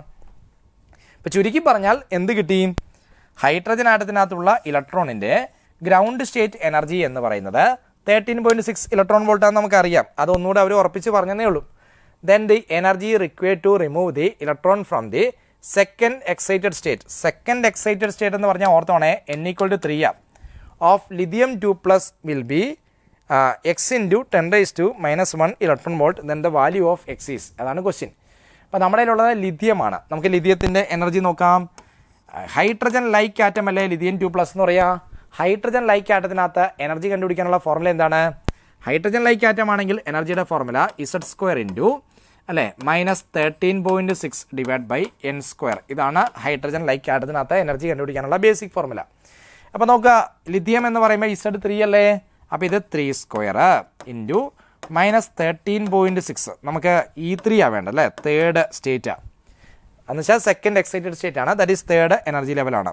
അപ്പോൾ E3 = 3² -13.6 electron volt by n = 3. അപ്പോൾ ഇതും 3² വരും അല്ലേ, 3² ക്യാൻസൽ ആയി പോയി. അപ്പോൾ E3 എന്ന് പറയുന്നത് എത്ര വന്നു? -13.6 ഇലക്ട്രോൺ വോൾട്ട് എന്ന് വരും അല്ലേ. അപ്പോൾ ഇവിടുത്തെ എന്താ വേണ്ടത്? Energy required to remove the electron from the second excited state എന്നാണ് പറയുന്നത് അല്ലേ. അപ്പോൾ ഇവിടുന്ന് ഇലക്ട്രോണിനെ റിമൂവ് ചെയ്യാൻ വേണ്ടി വരുന്ന എനർജി എന്ന് പറഞ്ഞാൽ എന്താ കണ്ടീഷൻ എന്ന് പറഞ്ഞേ? അപ്പോൾ E3 പ്ലസ് ബൈൻഡിങ് എനർജി = 0 ആയിരിക്കണം അല്ലേ.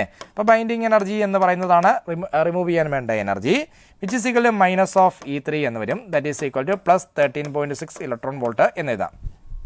ശരിയല്ലേ? അപ്പോൾ അതിനെ നമുക്ക് എങ്ങനെ എഴുതാം? 136 ഇൻറ്റു 10⁻⁻1 ഇലക്ട്രോൺ വോൾട്ട് എന്ന് എഴുതി കൂടെ. അപ്പോൾ അവർ എഴുതിയിരിക്കുന്നത് x ഇൻറ്റു 10⁻⁻1 ഇലക്ട്രോൺ വോൾട്ട്. അപ്പോൾ അങ്ങനെ x ആണെങ്കിൽ എത്ര വരും? 136 എന്ന് വരില്ലേ? സിമ്പിൾ ക്വസ്റ്റ്യൻ ആയിരുന്നു അല്ലേ. ഓക്കെ, അപ്പോൾ 26ാമത്തെ ക്വസ്റ്റ്യൻ ഒരു ഇൻറ്റിജർ ടൈപ്പ് ക്വസ്റ്റ്യൻ ആണ്, നമ്മൾ ഈസി ആയിട്ട് ചെയ്തു. നമുക്ക് അടുത്ത ക്വസ്റ്റ്യനിലേക്ക് പോകാം. അപ്പോൾ നമ്മുടെ സർക്യൂട്ട് ഇപ്പുറത്തെ ഫിഗറിലേക്ക് വന്നേ ഉള്ളൂ. നമുക്ക് നോക്കാം സർക്യൂട്ട് എന്താണ് ഇവിടെ നോക്കി നമുക്ക് ചെയ്യാം കേട്ടോ. കണ്ടുപിടിക്കേണ്ടത് ആരൊക്കെ തമ്മിലുള്ള പൊട്ടൻഷ്യൽ ഡിഫറൻസ് ആണെന്ന് നോക്കിക്കേ. VB മൈനസ് VD, VBയും VDയും തമ്മിലുള്ള പൊട്ടൻഷ്യൽ ഡിഫറൻസാണ്. അപ്പോൾ ഞാനൊന്ന് ഇത്തിരി വലുതാക്കിയൊന്ന് വരയ്ക്കാം കേട്ടോ. ഓക്കെ, അപ്പോൾ ശരിക്കും ഈ പോയിന്റ് A ആണ്, ഈ പോയിന്റ് C ആണ്, ഇത് B, ഇത് D. നമുക്കൊരു കാര്യം ചെയ്യാം. ഇവിടെ 2 കപ്പാസിറ്റർ കാണുന്നുണ്ടോ? ഇതൊരു കപ്പാസിറ്റർ 1 മൈക്രോഫാരഡിൻ്റെ കപ്പാസിറ്റർ. ഓക്കെ, ഇച്ചിരി വലുതാക്കാം. ഇവിടെ ഒരു കപ്പാസിറ്റർ ഉണ്ട് അല്ലേ. കപ്പാസിറ്റർ ഉള്ള പാത്തിൽ കൂടി കറണ്ട് ഫ്ലോ ചെയ്യില്ലല്ലോ. അതുപോലെ ഈ പാത്തിൽ കൂടിയും കറണ്ട് ഉണ്ടാവില്ല, കാരണം ഇത് കുറേ നേരമായിട്ട് ഓൺ ആക്കിയിരിക്കുമായിരിക്കും. അപ്പോൾ after A long time steady state attend ചെയ്തിട്ടുണ്ടാവും. അപ്പോൾ കപ്പാസിറ്റർ ഫുള്ളി ചാർജഡായിട്ടുണ്ടാവും. കപ്പാസിറ്റർ ഫുള്ളി ചാർജഡായിട്ടുണ്ടെങ്കിൽ ഈ ബ്രാഞ്ചിൽ കൂടി കറണ്ട് ഉണ്ടാവില്ല, ഈ ബ്രാഞ്ചിൽ കൂടിയും കറണ്ട് ഉണ്ടാവില്ല. അപ്പോൾ പിന്നെ അവിടെ ആകെയുള്ളത് ആ 1 ഓം റെസിസ്റ്റർ മാത്രമേ ഉള്ളൂ. അപ്പോൾ നമുക്ക് ആ സർക്യൂട്ട് ഒന്ന് മാറ്റി വരച്ചാലോ? അപ്പോൾ ഈ പോയിൻ്റാണ് A എന്ന് കരുതുക. ഓക്കെ, എയിൽ നിന്ന് നോക്കുക, എയിൽ നിന്ന് ആദ്യം ഞാനൊരു 2 ഓം റെസിസ്റ്റർ വരച്ചു. ഓക്കെ, ഈ പോയിൻ്റാണ് B എന്ന് കരുതുക. പിന്നെ ആരുണ്ടെന്ന് നോക്കിക്കേ, ഒരു 1 ഓം റെസിസ്റ്റർ ഉണ്ട് അല്ലേ, 1 ഓം റെസിസ്റ്റർ. കാരണം ഇവിടുന്ന് കറണ്ട് വരുവാണെങ്കിൽ കറണ്ട് ഇവിടെ വെച്ചാണ് രണ്ടായിട്ട് പിരിയുക. ഇത് I1, ഇത് I2. I1 പാസ് ചെയ്യുന്ന പാത്താണ് നമ്മൾ വരച്ചത്. 1 ഓം റെസിസ്റ്റർ വരും. ഈ പോയിൻ്റാണ് നമ്മൾ എന്തെന്ന് പറയുക? C എന്ന് പറയുന്ന പോയിന്റ്. ശരിയല്ലേ? ഇനി അതേപോലെ ഇപ്രാവശ്യത്തു നിന്ന് സ്പ്ലിറ്റ് ചെയ്ത കറണ്ട് ഇപ്പുറത്തോട് വരില്ലേ, 10 ഓം റെസിസ്റ്റർ ഉണ്ട്. ഈ പോയിൻ്റാണ് D എന്ന് പറഞ്ഞേക്കുന്നത്. പിന്നെ ആരുണ്ട്? 2 ഓം റെസിസ്റ്റർ ഉണ്ട്. ഇങ്ങനെയല്ലേ വരിക? ഇതാണ് C. ഓക്കെ, അപ്പോൾ ഇങ്ങനെയാണ് നമ്മളുടെ സർക്യൂട്ടായിട്ട് തന്നേക്കുന്നത് അല്ലേ. ഇതാണ് സർക്യൂട്ടായിട്ട് തന്നേക്കുന്നത്. അപ്ലൈ ചെയ്തേക്കുന്ന വോൾട്ടേജ് എത്രയാണ്? 6 വോൾട്ട് എന്ന് പറയുന്നുണ്ട്. നമുക്ക് വേണ്ടത് എന്താണ്? ശരിക്കും ബിക്കും ഡിക്കും ഇടയ്ക്കുള്ള പൊട്ടൻഷ്യൽ ഡിഫറൻസ് ആണ് വേണ്ടത്. ബിക്കും ഡിക്കും ഇടയ്ക്കുള്ള പൊട്ടൻഷ്യൽ ഡിഫറൻസ്. അപ്പോൾ അത് ചെയ്യണമെങ്കിൽ ഏറ്റവും എളുപ്പമുള്ള കാര്യം എന്താണെന്ന് വെച്ചാൽ, ബിക്കും ഡിക്കും ഇടയ്ക്കുള്ള പൊട്ടൻഷ്യൽ ഡിഫറൻസ് വേണമെങ്കിൽ നമ്മുടെ ഏറ്റവും ഇമ്പോർട്ടൻ്റ് ആയിട്ടുള്ള ഐഡിയ, 2 പാത്തിലെയും കറണ്ട് നമുക്കൊന്ന് കണ്ടുപിടിക്കാം. 2 പാത്തിലെയും കറണ്ട് ഒന്ന് കണ്ടുപിടിക്കാം. അപ്പോൾ ആദ്യം നോക്കുക, ഇത് ഈ പാത്തിലെ കറണ്ട് ഞാൻ I1 എന്ന് വിളിക്കുക. Okay, I1. ഈ പാത്തിലെ കറണ്ട് I2 എന്ന് വിളിക്കുക. നമുക്ക് രണ്ടും ഒന്ന് കണ്ടുപിടിച്ചാലോ? ഓക്കെ, എന്താണ് ഐഡിയ? ഈ പാത്തിലേക്ക് പൊട്ടൻഷ്യൽ ഡിഫറൻസ് 6 ആണ്. 2 പാത്തിലും പൊട്ടൻഷ്യൽ ഡിഫറൻസ് 6 ആണല്ലോ. യെസ്, അപ്പോൾ പാരലാണല്ലേ. അപ്പോൾ പൊട്ടൻഷ്യൽ ഡിഫറൻസ് 6 തന്നെയാണ്. അപ്പോൾ ഈസി ആയിട്ട് നമുക്ക് കണ്ടുപിടിക്കാം. I1 എന്ന് പറഞ്ഞാൽ V divide by effective resistance അല്ലേ. V എന്ന് പറയുന്നത് എത്രയാ? 6. എഫക്റ്റീവ് റെസിസ്റ്റൻസ് എത്ര വരും? 2 + 1 3 വരും അല്ലേ. അപ്പോൾ 2 ആംപിയർ ആണ് I1 എന്ന് പറയുക. ഇനി I2 എന്ന് പറഞ്ഞാൽ എത്ര വരിക? V6 ആണ്. ഇവിടുത്തെ എഫക്റ്റീവ് റെസിസ്റ്റൻസ് 12 വരും അല്ലേ. സോ 1/2 ആംപിയർ ആണ് രണ്ടാമത്തെ പാത്തിലെ കറണ്ട്. ഓക്കെ, നമുക്ക് VB മൈനസ് VD വേണം.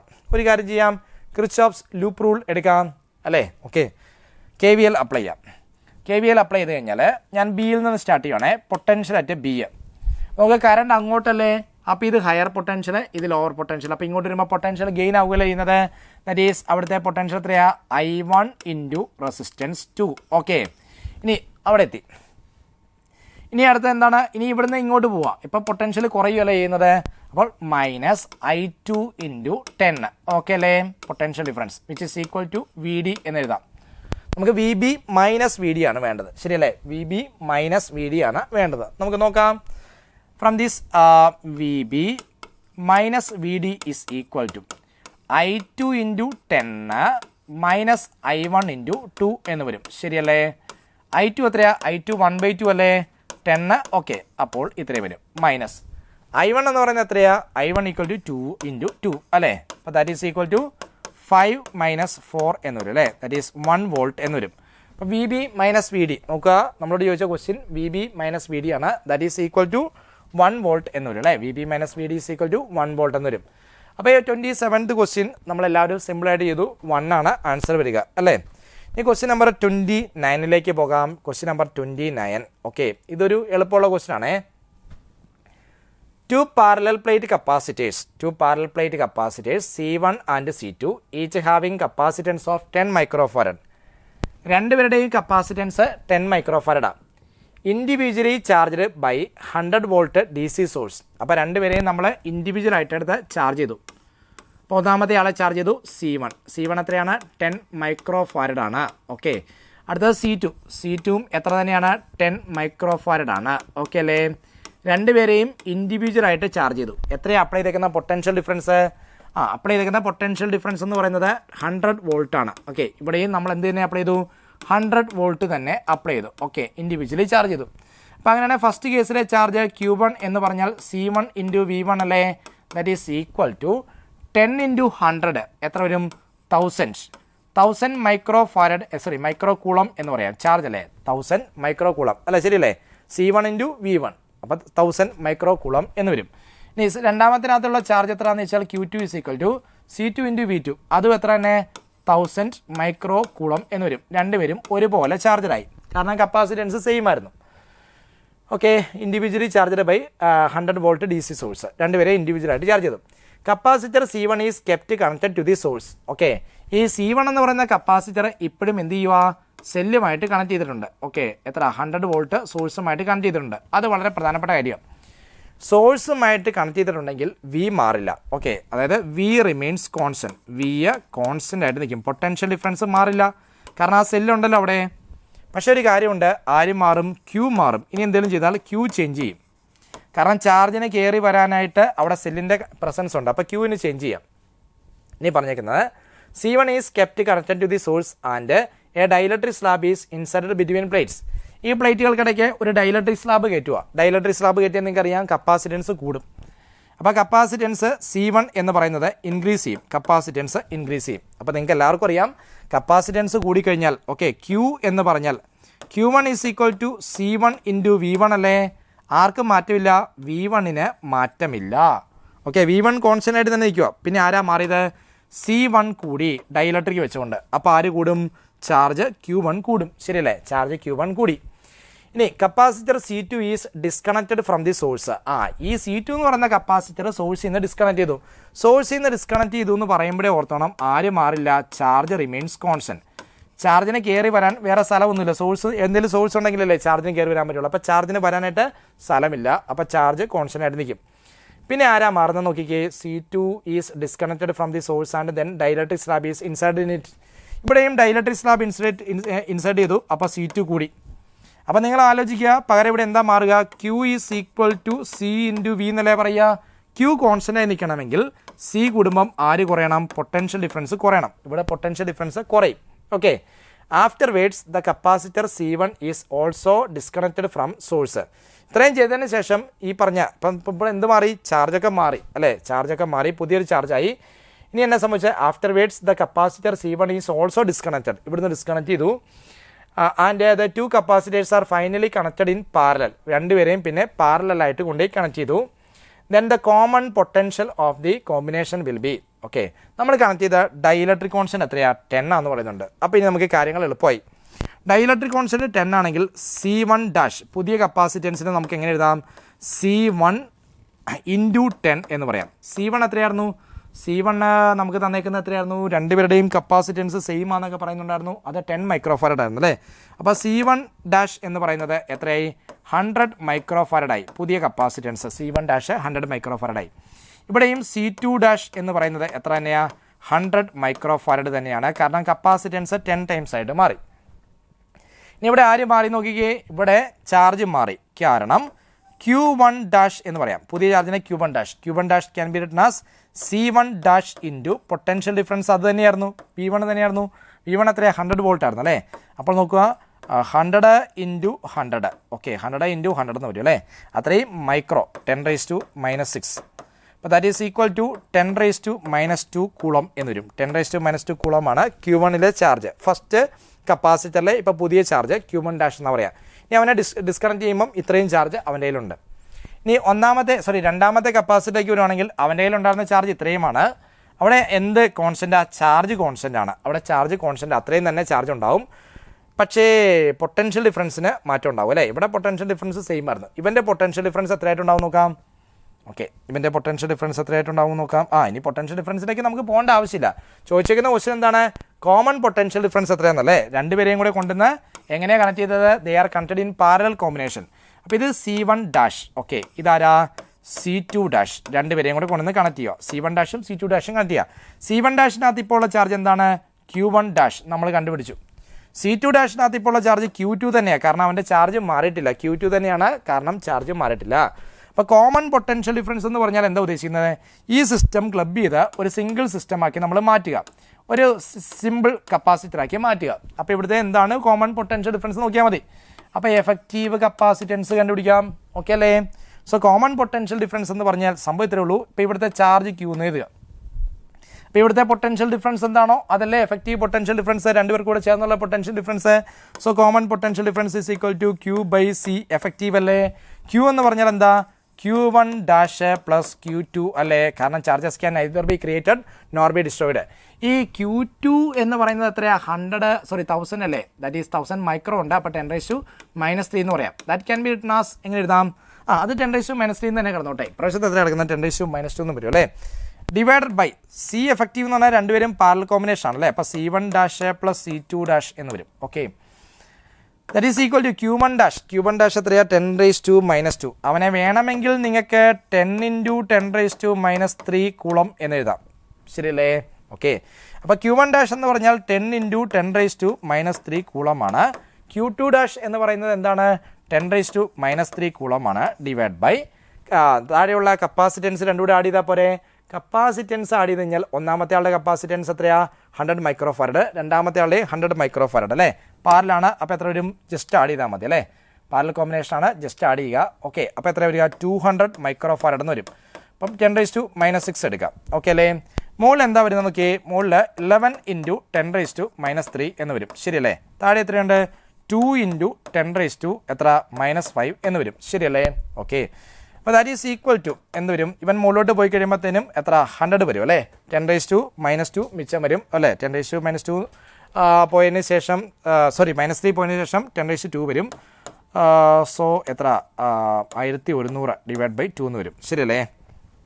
അല്ലല്ലോ ഇവിടെ 10⁻⁴ അല്ലേ മുകളിലോട്ട് വരിക 10⁻⁴ വരിക അല്ലേ അപ്പം 110 ഡിവൈഡ് ബൈ 2 എന്ന് വരും 110 ഡിവൈഡ് ബൈ 2 എന്ന് വരും 55 എന്ന് വരും അല്ലേ ഓക്കെ സോ കറക്റ്റ് ആൻസർ 55 വരിക ഞാൻ പറഞ്ഞതാണ് 10⁻⁻6 അല്ലേ അപ്പോൾ ഇത് 10⁻⁻4 എന്ന് വരും അത് മുകളിലോട്ട് വരുമ്പം 10 എത്രയാണ് ഇതിവിടെ 10⁻⁴ ഉള്ളൂ അല്ലേ 10⁻⁴ ഉള്ളൂ അത് മുകളിലോട്ട് വരുമ്പം 10 വരുള്ളൂ സോ 110 ബൈ 2 എന്ന് വരും 55 വോൾട്ട് ഇതാണ് എഫക്റ്റീവ് എന്ത് അല്ലെങ്കിൽ കോമൺ പൊട്ടൻഷ്യൽ ഡിഫറൻസ് എന്ന് പറയാം അപ്പോൾ നമ്മൾ ഈ പ്രോബ്ലം ചെയ്തപ്പോൾ എന്തൊക്കെയാണ് വരുത്തിയ മാറ്റം വെച്ചാൽ രണ്ടുപേർക്കും കപ്പാസിറ്റൻസ് ഒരേപോലെ 10 ഇരട്ടിയായി മാറി ഓക്കെ ഇനി ഒന്നാമത്തെ ആളുടെ ചാർജും മാറി കാരണം സെല്ല് കണക്ട് ചെയ്തിട്ടുണ്ടായിരുന്നു രണ്ടാമത്തെ ആളുടെ ചാർജ് അത് തന്നെ ഇനി കോമൺ പൊട്ടൻഷ്യൽ ഡിഫറൻസ് എന്ന് പറഞ്ഞാൽ Q1 Q2 divide by effective capacitance എടുത്താൽ മതി ഓക്കെ അല്ലേ സിമ്പിൾ ക്വസ്റ്റൻ അല്ല ഞാൻ യെസ് അപ്പോൾ ആൻസർ 55 എന്ന് വരും അല്ലേ നമുക്ക് അടുത്ത ക്വസ്റ്റിലേക്ക് പോകാം ക്വസ്റ്റ്യൻ നമ്പർ 29th ക്വസ്റ്റ്യൻ ഒരു എളുപ്പമുള്ള ക്വസ്റ്റ്യൻ ആണ് ഇതാണ് displacement equation of 2 interfering waves are given by രണ്ട് സൂപ്പർപോസ് ചെയ്യുന്ന വേവുകളുടെ ഡിസ്പ്ലേസ്മെൻറ്റ് ഇക്വേഷൻ അപ്പോൾ ഇത് വേവ്സിൻ്റെ ചാപ്റ്ററിലെ ഒരു ക്വസ്റ്റ്യൻ ആണ് അപ്പോൾ y1 is equal to 10 × sin ω_t plus π/6 അല്ലെങ്കിൽ എത്രയാ π/6 മീൻസ് 30 അല്ലേ π/3 അല്ലേ π/3 മീൻസ് 60 ഡിഗ്രി ഇപ്പോൾ ഇതാണ് ഒന്നാമത്തെ വേവിൻ്റെ ഇക്വേഷന് രണ്ടാമത്തെ വേവിൻ്റെ ഇക്വേഷൻ കോമ്പിനേഷൻ ആയിട്ട് കിടക്കുന്നത് നമുക്ക് എങ്ങനെ എഴുതാം 5 × sin ω_t plus 5 × √3 × cos ω_t എന്നുള്ള ഫോമിലാണ് അല്ലേ അപ്പോൾ നമുക്ക് ഇവൻ്റെ റിസൾട്ടൻ്റ് കണ്ടുപിടിക്കാൻ എല്ലാവർക്കും അറിയാലോ y2 can be written as A constant into sine ω_t plus അൻ ആംഗിൾ ആൽഫ ഇങ്ങനെ നമുക്ക് അല്ലേ ഇത് രണ്ടും കൂടെ ചേർത്തിട്ടുള്ള റിസൾട്ടൻ്റ് നമുക്ക് ഇങ്ങനെ എഴുതാം ഇവിടെ എ എന്ന് പറഞ്ഞാൽ ഇവിടുത്തെ റിസൾട്ടൻ്റ് ആംപ്ലിറ്റ്യൂഡാണ് ശരിയല്ലേ അപ്പോൾ നമുക്ക് റിസൾട്ടിൻ്റെ ആംപ്ലിറ്റ്യൂഡ് നോക്കിയാൽ എന്നാ വരിക? റിസൾട്ടിൻ്റെ ആംപ്ലിറ്റ്യൂഡ് എന്ന് പറഞ്ഞാൽ റൂട്ട് ഓഫ് ഓക്കെ ഇവന്മാർ തമ്മിലുള്ള ഫേസ് ഡിഫറൻസ് എത്രയാ? 90 ഡിഗ്രി അല്ലേ? സൈനേക്കാളിലും 90 ഡിഗ്രി മുന്നിലാണ് കോസ്. അപ്പോൾ ഫേസ് ഡിഫറൻസ് 90 നിങ്ങൾ പഠിച്ചിട്ടുണ്ടല്ലോ. A1 A2 ആംപ്ലിറ്റ്യൂഡ് ഉള്ളതും 5 ഫേസ് ഡിഫറൻസ് ഉള്ളതുമായ രണ്ടുപേര് സൂപ്പർപോസ് ചെയ്താൽ റിസൾട്ടിൻ്റെ ആംപ്ലിറ്റ്യൂഡിൻ്റെ formula root of A1 square plus A2 square plus 2 into A1 A2 into cos 5 അല്ലേ? ആ ഐഡിയ നമ്മൾ നേരെ അപ്ലൈ ചെയ്യാം. അപ്പോൾ ഇവിടെ A1 സ്ക്വയർ എന്ന് പറഞ്ഞാൽ 5 സ്ക്വയർ ആയി, A2 സ്ക്വയർ എന്ന് പറഞ്ഞാൽ 5√3 ഓൾ സ്ക്വയർ എന്ന് വരും. കോസ് 90 0 ആയിപ്പോയി. അപ്പോൾ ഇതെന്താ വരിക? റൂട്ട് ഓഫ് 25 പ്ലസ് 75 എന്ന് പറഞ്ഞാൽ 100ൻ്റെ റൂട്ട് എത്രയാ? 10 എന്ന് വരും. ഓക്കെ ഇനി ഇതിനകത്ത് ഈ ആൽഫ എന്ന് പറയുന്നത് ഇവൻ്റെ ഫേസ് ആണല്ലേ? അതെങ്ങനെയാണ് കണ്ടുപിടിക്കുക? അത് വെക്ടർ സമ്മിൻ്റെ കൺസെപ്റ്റ് ഉപയോഗിച്ച് ചെയ്യാം അല്ലേ? ഓക്കെ ഇവിടെ A1 എന്ന് പറയുന്നത് A1 ഈസ് ഈക്വൽ ടു 5 ആയിരുന്നു. അവൻ്റെ ഫേസ് ω t എന്ന് എഴുതുക, അതായത് ഈ ഡയറക്ഷൻ. ഇനി രണ്ടാമത്തെ ആൾ A2 അല്ലേ? A2 ഇതാണല്ലേ? A2 ഇതാണ്. A2 എന്ന് പറയുന്നത് 5 ഇൻറ്റു √3 ആണ്. 5 ഇൻറ്റു √3. ഇവർ തമ്മിലുള്ള ഫേസ് ഡിഫറൻസ് എത്രയാണ്? 90 ആണ്. അതായത് A2 90 ഡിഗ്രി മുന്നിലാണ്. ഇനി നമുക്ക് വെക്ടർ അഡീഷൻ അപ്ലൈ ചെയ്യാം. വെക്ടർ അഡീഷൻ അപ്ലൈ ചെയ്യുന്നു. Parallelogram law of vector addition എടുക്കുന്നു. യെസ്. അപ്പോൾ ഇതാണല്ലോ നമ്മുടെ റിസൾട്ടിൻ്റെ ആംപ്ലിറ്റ്യൂഡ്. ഇപ്പോൾ നമ്മൾ എഴുതി വെച്ചേക്കുന്ന A എന്ന് പറയുന്ന റിസൾട്ടിൻ്റെ ആംപ്ലിറ്റ്യൂഡ് 10 എന്ന് പറഞ്ഞ് നമ്മൾ കണ്ടുപിടിച്ചത് ഇവനെയാണ്. ഓക്കെ അപ്പം ഇവൻ ഒന്നാമത്തെ ആളെക്കാട്ടിലും ആൽഫ ആംഗിൾ മുന്നിൽ എന്നാണ് പറയുന്നത്. ഒന്നാമത്തെ ആളെക്കാട്ടിലും ഇവന് ആൽഫ ആംഗിൾ മുന്നിൽ എന്നാണ് പറയുക. അപ്പോൾ ഇവനേക്കാളിലും ആൽഫ ആംഗിൾ മുന്നിൽ. അപ്പോൾ ഇതാണ് ആൽഫ എന്ന് പറയുക അല്ലേ? അപ്പോൾ നമുക്ക് ടാൻ ആൽഫ കണ്ടുപിടിക്കാമല്ലോ. ദറ്റ് ഈസ് ടാൻ ആൽഫ എന്ന് പറഞ്ഞാൽ ഓപ്പോസിറ്റ് സൈഡ്, ദറ്റ് ഈസ് 5√3 എന്ന് വരില്ലേ? ഓപ്പോസിറ്റ് സൈഡ് 5√3, അഡ്ജസൻറ്റ് സൈഡ് 5 എന്ന് വരില്ലേ? 5 ഇവിടെ ക്യാൻസൽ പോയി. അപ്പോൾ ആൽഫ എന്ന് പറഞ്ഞാൽ 60 ഡിഗ്രി എന്ന് തന്നെ വരും അല്ലേ? ആൽഫ ഈക്വൽ ടു 60 ഡിഗ്രി എന്ന് തന്നെ വരും. അപ്പോൾ ചുരുക്കി പറഞ്ഞാൽ രണ്ടാമത്തെ ഇക്വേഷൻ എങ്ങനെ എഴുതാം? y2 ഈക്വൽ ടു ആംപ്ലിറ്റ്യൂഡ് 10 അല്ലേ? പിന്നെ സൈൻ ω t പ്ലസ് π/3 എന്ന് എഴുതാം. 60 ഡിഗ്രി അല്ലേ? ഓക്കെ അപ്പോൾ ഇതാണ് ഒന്നാമത്തെ വേവിൻ്റെ equation. 10 into sine ω t plus π/3. രണ്ടാമത്തെ വേവിൻ്റെ ഇക്വേഷൻ എന്തിനാണ് നോക്കിക്കേ? 10 ഇൻറ്റു സൈൻ ω t പ്ലസ് π/3. ഇവർ രണ്ടുപേരുടെയാണ് സൂപ്പർപോസ് ചെയ്തത്. അങ്ങനെയാണ് ആംപ്ലിറ്റ്യൂഡ് ഓഫ് ദി റിസൾട്ടിൻ്റെ വേവ് അല്ലേ? ഇവൻ്റെ ആംപ്ലിറ്റ്യൂഡ് 10 ആണ്, ഇവൻ്റെ ആംപ്ലിറ്റ്യൂഡ് 10 ആണ്. ഇവർ തമ്മിലുള്ള ഫേസ് ഡിഫറൻസ് എത്രയാ? 0 ആണ്.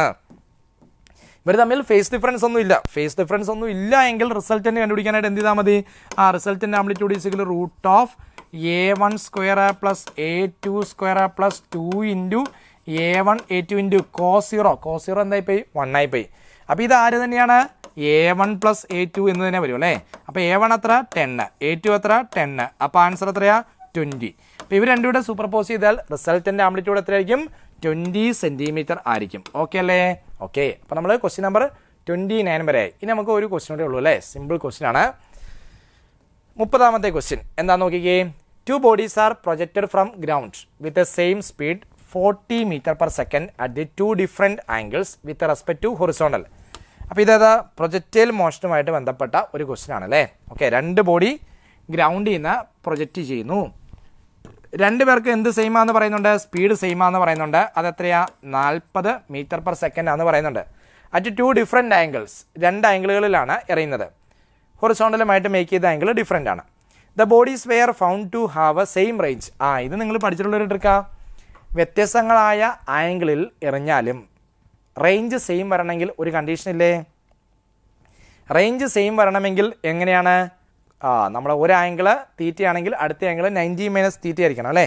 ഓക്കെ അങ്ങനെയല്ല നമ്മൾ പഠിച്ചിരിക്കുന്നത്. തീറ്റ എന്ന് പറയുന്ന ആംഗിളിൽ എറിയുന്ന അതേ റേഞ്ച് തന്നെ വരും സെയിം സ്പീഡിൽ 90 മൈനസ് തീറ്റയിൽ എറിഞ്ഞാൽ. ശരിയല്ല? നമ്മൾ അങ്ങനെ ഡിറൈവ് ചെയ്തെടുക്കുന്ന ഒരു ഐഡിയ ആണ്. അപ്പോൾ 30 ഡിഗ്രിക്ക് കറസ്പോണ്ടിങ് ആയിട്ട് സെയിം റേഞ്ച് കിട്ടണമെങ്കിൽ നമ്മൾ 60 ഡിഗ്രിയിൽ എറിയണം. Okay the bodies were found to have a same range if one of the body was projected at an angle. അപ്പോൾ ഒരാളുടെ ആംഗിൾ ഓഫ് പ്രൊജക്ഷൻ 60 ഡിഗ്രിയാണ്. അപ്പോൾ ഉറപ്പിച്ചു അടുത്തയാളുടെ ആംഗിൾ ഓഫ് പ്രൊജക്ഷൻ എത്രയാ? 30 ഡിഗ്രിയാണ്. കോംപ്ലിമെൻ്ററി ആംഗിൾസ് ആയിരിക്കണം. Okay then sum of the maximum height attained by the 2 projectiles. അങ്ങനെയാണ് രണ്ടുപേരുടെയും മാക്സിമം ഹൈറ്റ്. റേഞ്ച് സെയിം ആയെങ്കിലും എന്ത് സെയിം ആകില്ല? മാക്സിമം ഹൈറ്റ് സെയിം ആകില്ല. അപ്പോൾ ഒന്നാമത്തെ ആളുടെ മാക്സിമം ഹൈറ്റ് കണ്ടുപിടിക്കാം. മാക്സിമം ഹൈറ്റിൻ്റെ ഫോർമുല എന്നാന്ന് ഓർമ്മയുണ്ടോ? U square sine square theta by 2g. ഇതല്ലേ മാക്സിമം ഹൈറ്റിൻ്റെ ഫോർമുല? യെസ്. അപ്പം h1 is equal to u1 square into sine square theta 1 divide by 2g എന്ന് എഴുതാം അല്ലേ? u1 സ്ക്വയർ, u1 എന്ന് പറഞ്ഞാൽ 40 സ്ക്വയർ ചെയ്യുക. 40നെ സ്ക്വയർ ചെയ്താൽ എത്ര വരിക? 1600 എന്ന് എഴുതാം അല്ലേ? സൈൻ സ്ക്വയർ തീറ്റ 1 എന്ന് പറയുന്നത് സൈൻ 60 ആണ്. സൈൻ 60 എന്ന് പറഞ്ഞാൽ √3/2 അല്ലേ? സ്ക്വയർ ചെയ്താൽ 3/4 എന്ന് വരില്ലേ? ഡിവൈഡ് ബൈ 2 ഇൻറ്റു ജി നമുക്ക് 10 എടുക്കാം. ക്വസ്റ്റിനകത്ത് പറയുന്നുണ്ട്. ഇവ രണ്ടും കൂടെ ക്യാൻസലായി പോയി. പിന്നെ ആരുണ്ട്? ഇവനും ഇവനൂടെ ക്യാൻസലായി പോയി 80 വരും. പിന്നെ ഇവർ രണ്ടും കൂടെ ക്യാൻസലായി പോയി. അപ്പോൾ എത്രയാണ് വരിക? 20 വരും. അപ്പോൾ H1 is equal to 60 metre എന്ന് വരും. അപ്പോൾ ആദ്യത്തെ പ്രൊജക്റ്റിലിൻ്റെ ഹൈറ്റ് 60 മീറ്റർ എന്ന് കിട്ടി. ഈ രണ്ടാമത്തെ പ്രൊജക്റ്റിലിൻ്റെ ഹൈറ്റ് കണ്ടുപിടിക്കാം. That is H2 equal to U2 square into sine square θ2 divide by 2g എന്ന് എടുക്കാം അല്ലേ. U2 എന്ന് പറയുന്നത് എന്ത് തന്നെയാണ്? 40 തന്നെയാണ്. അപ്പോൾ അതിൻ്റെ സ്ക്വയർ 1600 തന്നെ. സൈൻ സ്ക്വയർ 30, സൈൻ 30 എന്ന് പറഞ്ഞാൽ 1/2 ആണ്. അപ്പോൾ അത് 1/4 ആയി ബൈ 2 ഇൻറ്റു ജി എന്ന് വരും അല്ലേ. ഉമ്മാർ രണ്ടും കൂടെ ക്യാൻസലായി പോയി. ഇവർ പോയി 80 ആയി. 80നെ നമുക്ക് 4 വെച്ച് ഡിവൈഡ് ചെയ്യാം, 20 എന്ന് വരും അല്ലേ. അപ്പോൾ H2 is equal to 20 metre. നമ്മുടെ ചോദിച്ചേക്കുന്നത് ഈ രണ്ട് ഹൈറ്റുകളുടെ സമ്മല്ലേ. സോ നമുക്ക് എഴുതാം H1 പ്ലസ് H2 എന്ന് പറയുന്നത് 60 പ്ലസ് 20 അല്ലേ. സോ ആൻസർ എത്ര? 80 മീറ്റർ എന്ന് വരും അല്ലേ. ആൻസർ എത്രയാണ്? 80 മീറ്റർ. ഓക്കെ അല്ലേ. അപ്പോൾ നമ്മുടെ 30ാമത്തെ ക്വസ്റ്റിൻ്റെ ആൻസർ 80 മീറ്റർ എന്നാണ് വരിക. ഓക്കെ. അപ്പോൾ നമ്മുടെ ക്വസ്റ്റ്യൻസ് എല്ലാം കവർ ചെയ്തു അല്ലേ. എക്സാം വളരെ എളുപ്പമുള്ളൊരു എക്സാം ആയിരുന്നു. നമ്മൾ വളരെ കാം ആൻഡ് ക്വൈറ്റ് ആയിട്ട് വളരെ ഇന്നസെൻ്റ് ആയിട്ട് ക്വസ്റ്റിനെ അപ്രോച്ച് ചെയ്ത് കഴിഞ്ഞാൽ സമാധാനമായിട്ടിരുന്ന് ചെയ്യാവുന്ന സിമ്പിൾ ക്വസ്റ്റ്യൻസേ ഉള്ളെന്ന് മനസ്സിലായില്ലേ. ഓക്കെ. അപ്പോൾ എല്ലാവരും നല്ല രീതിയിൽ ക്വസ്റ്റ്യൻ പ്രാക്ടീസ് ചെയ്ത് എക്സാമിന് പ്രിപ്പയർ ചെയ്യുക. അപ്പോൾ ശരി, താങ്ക് യു.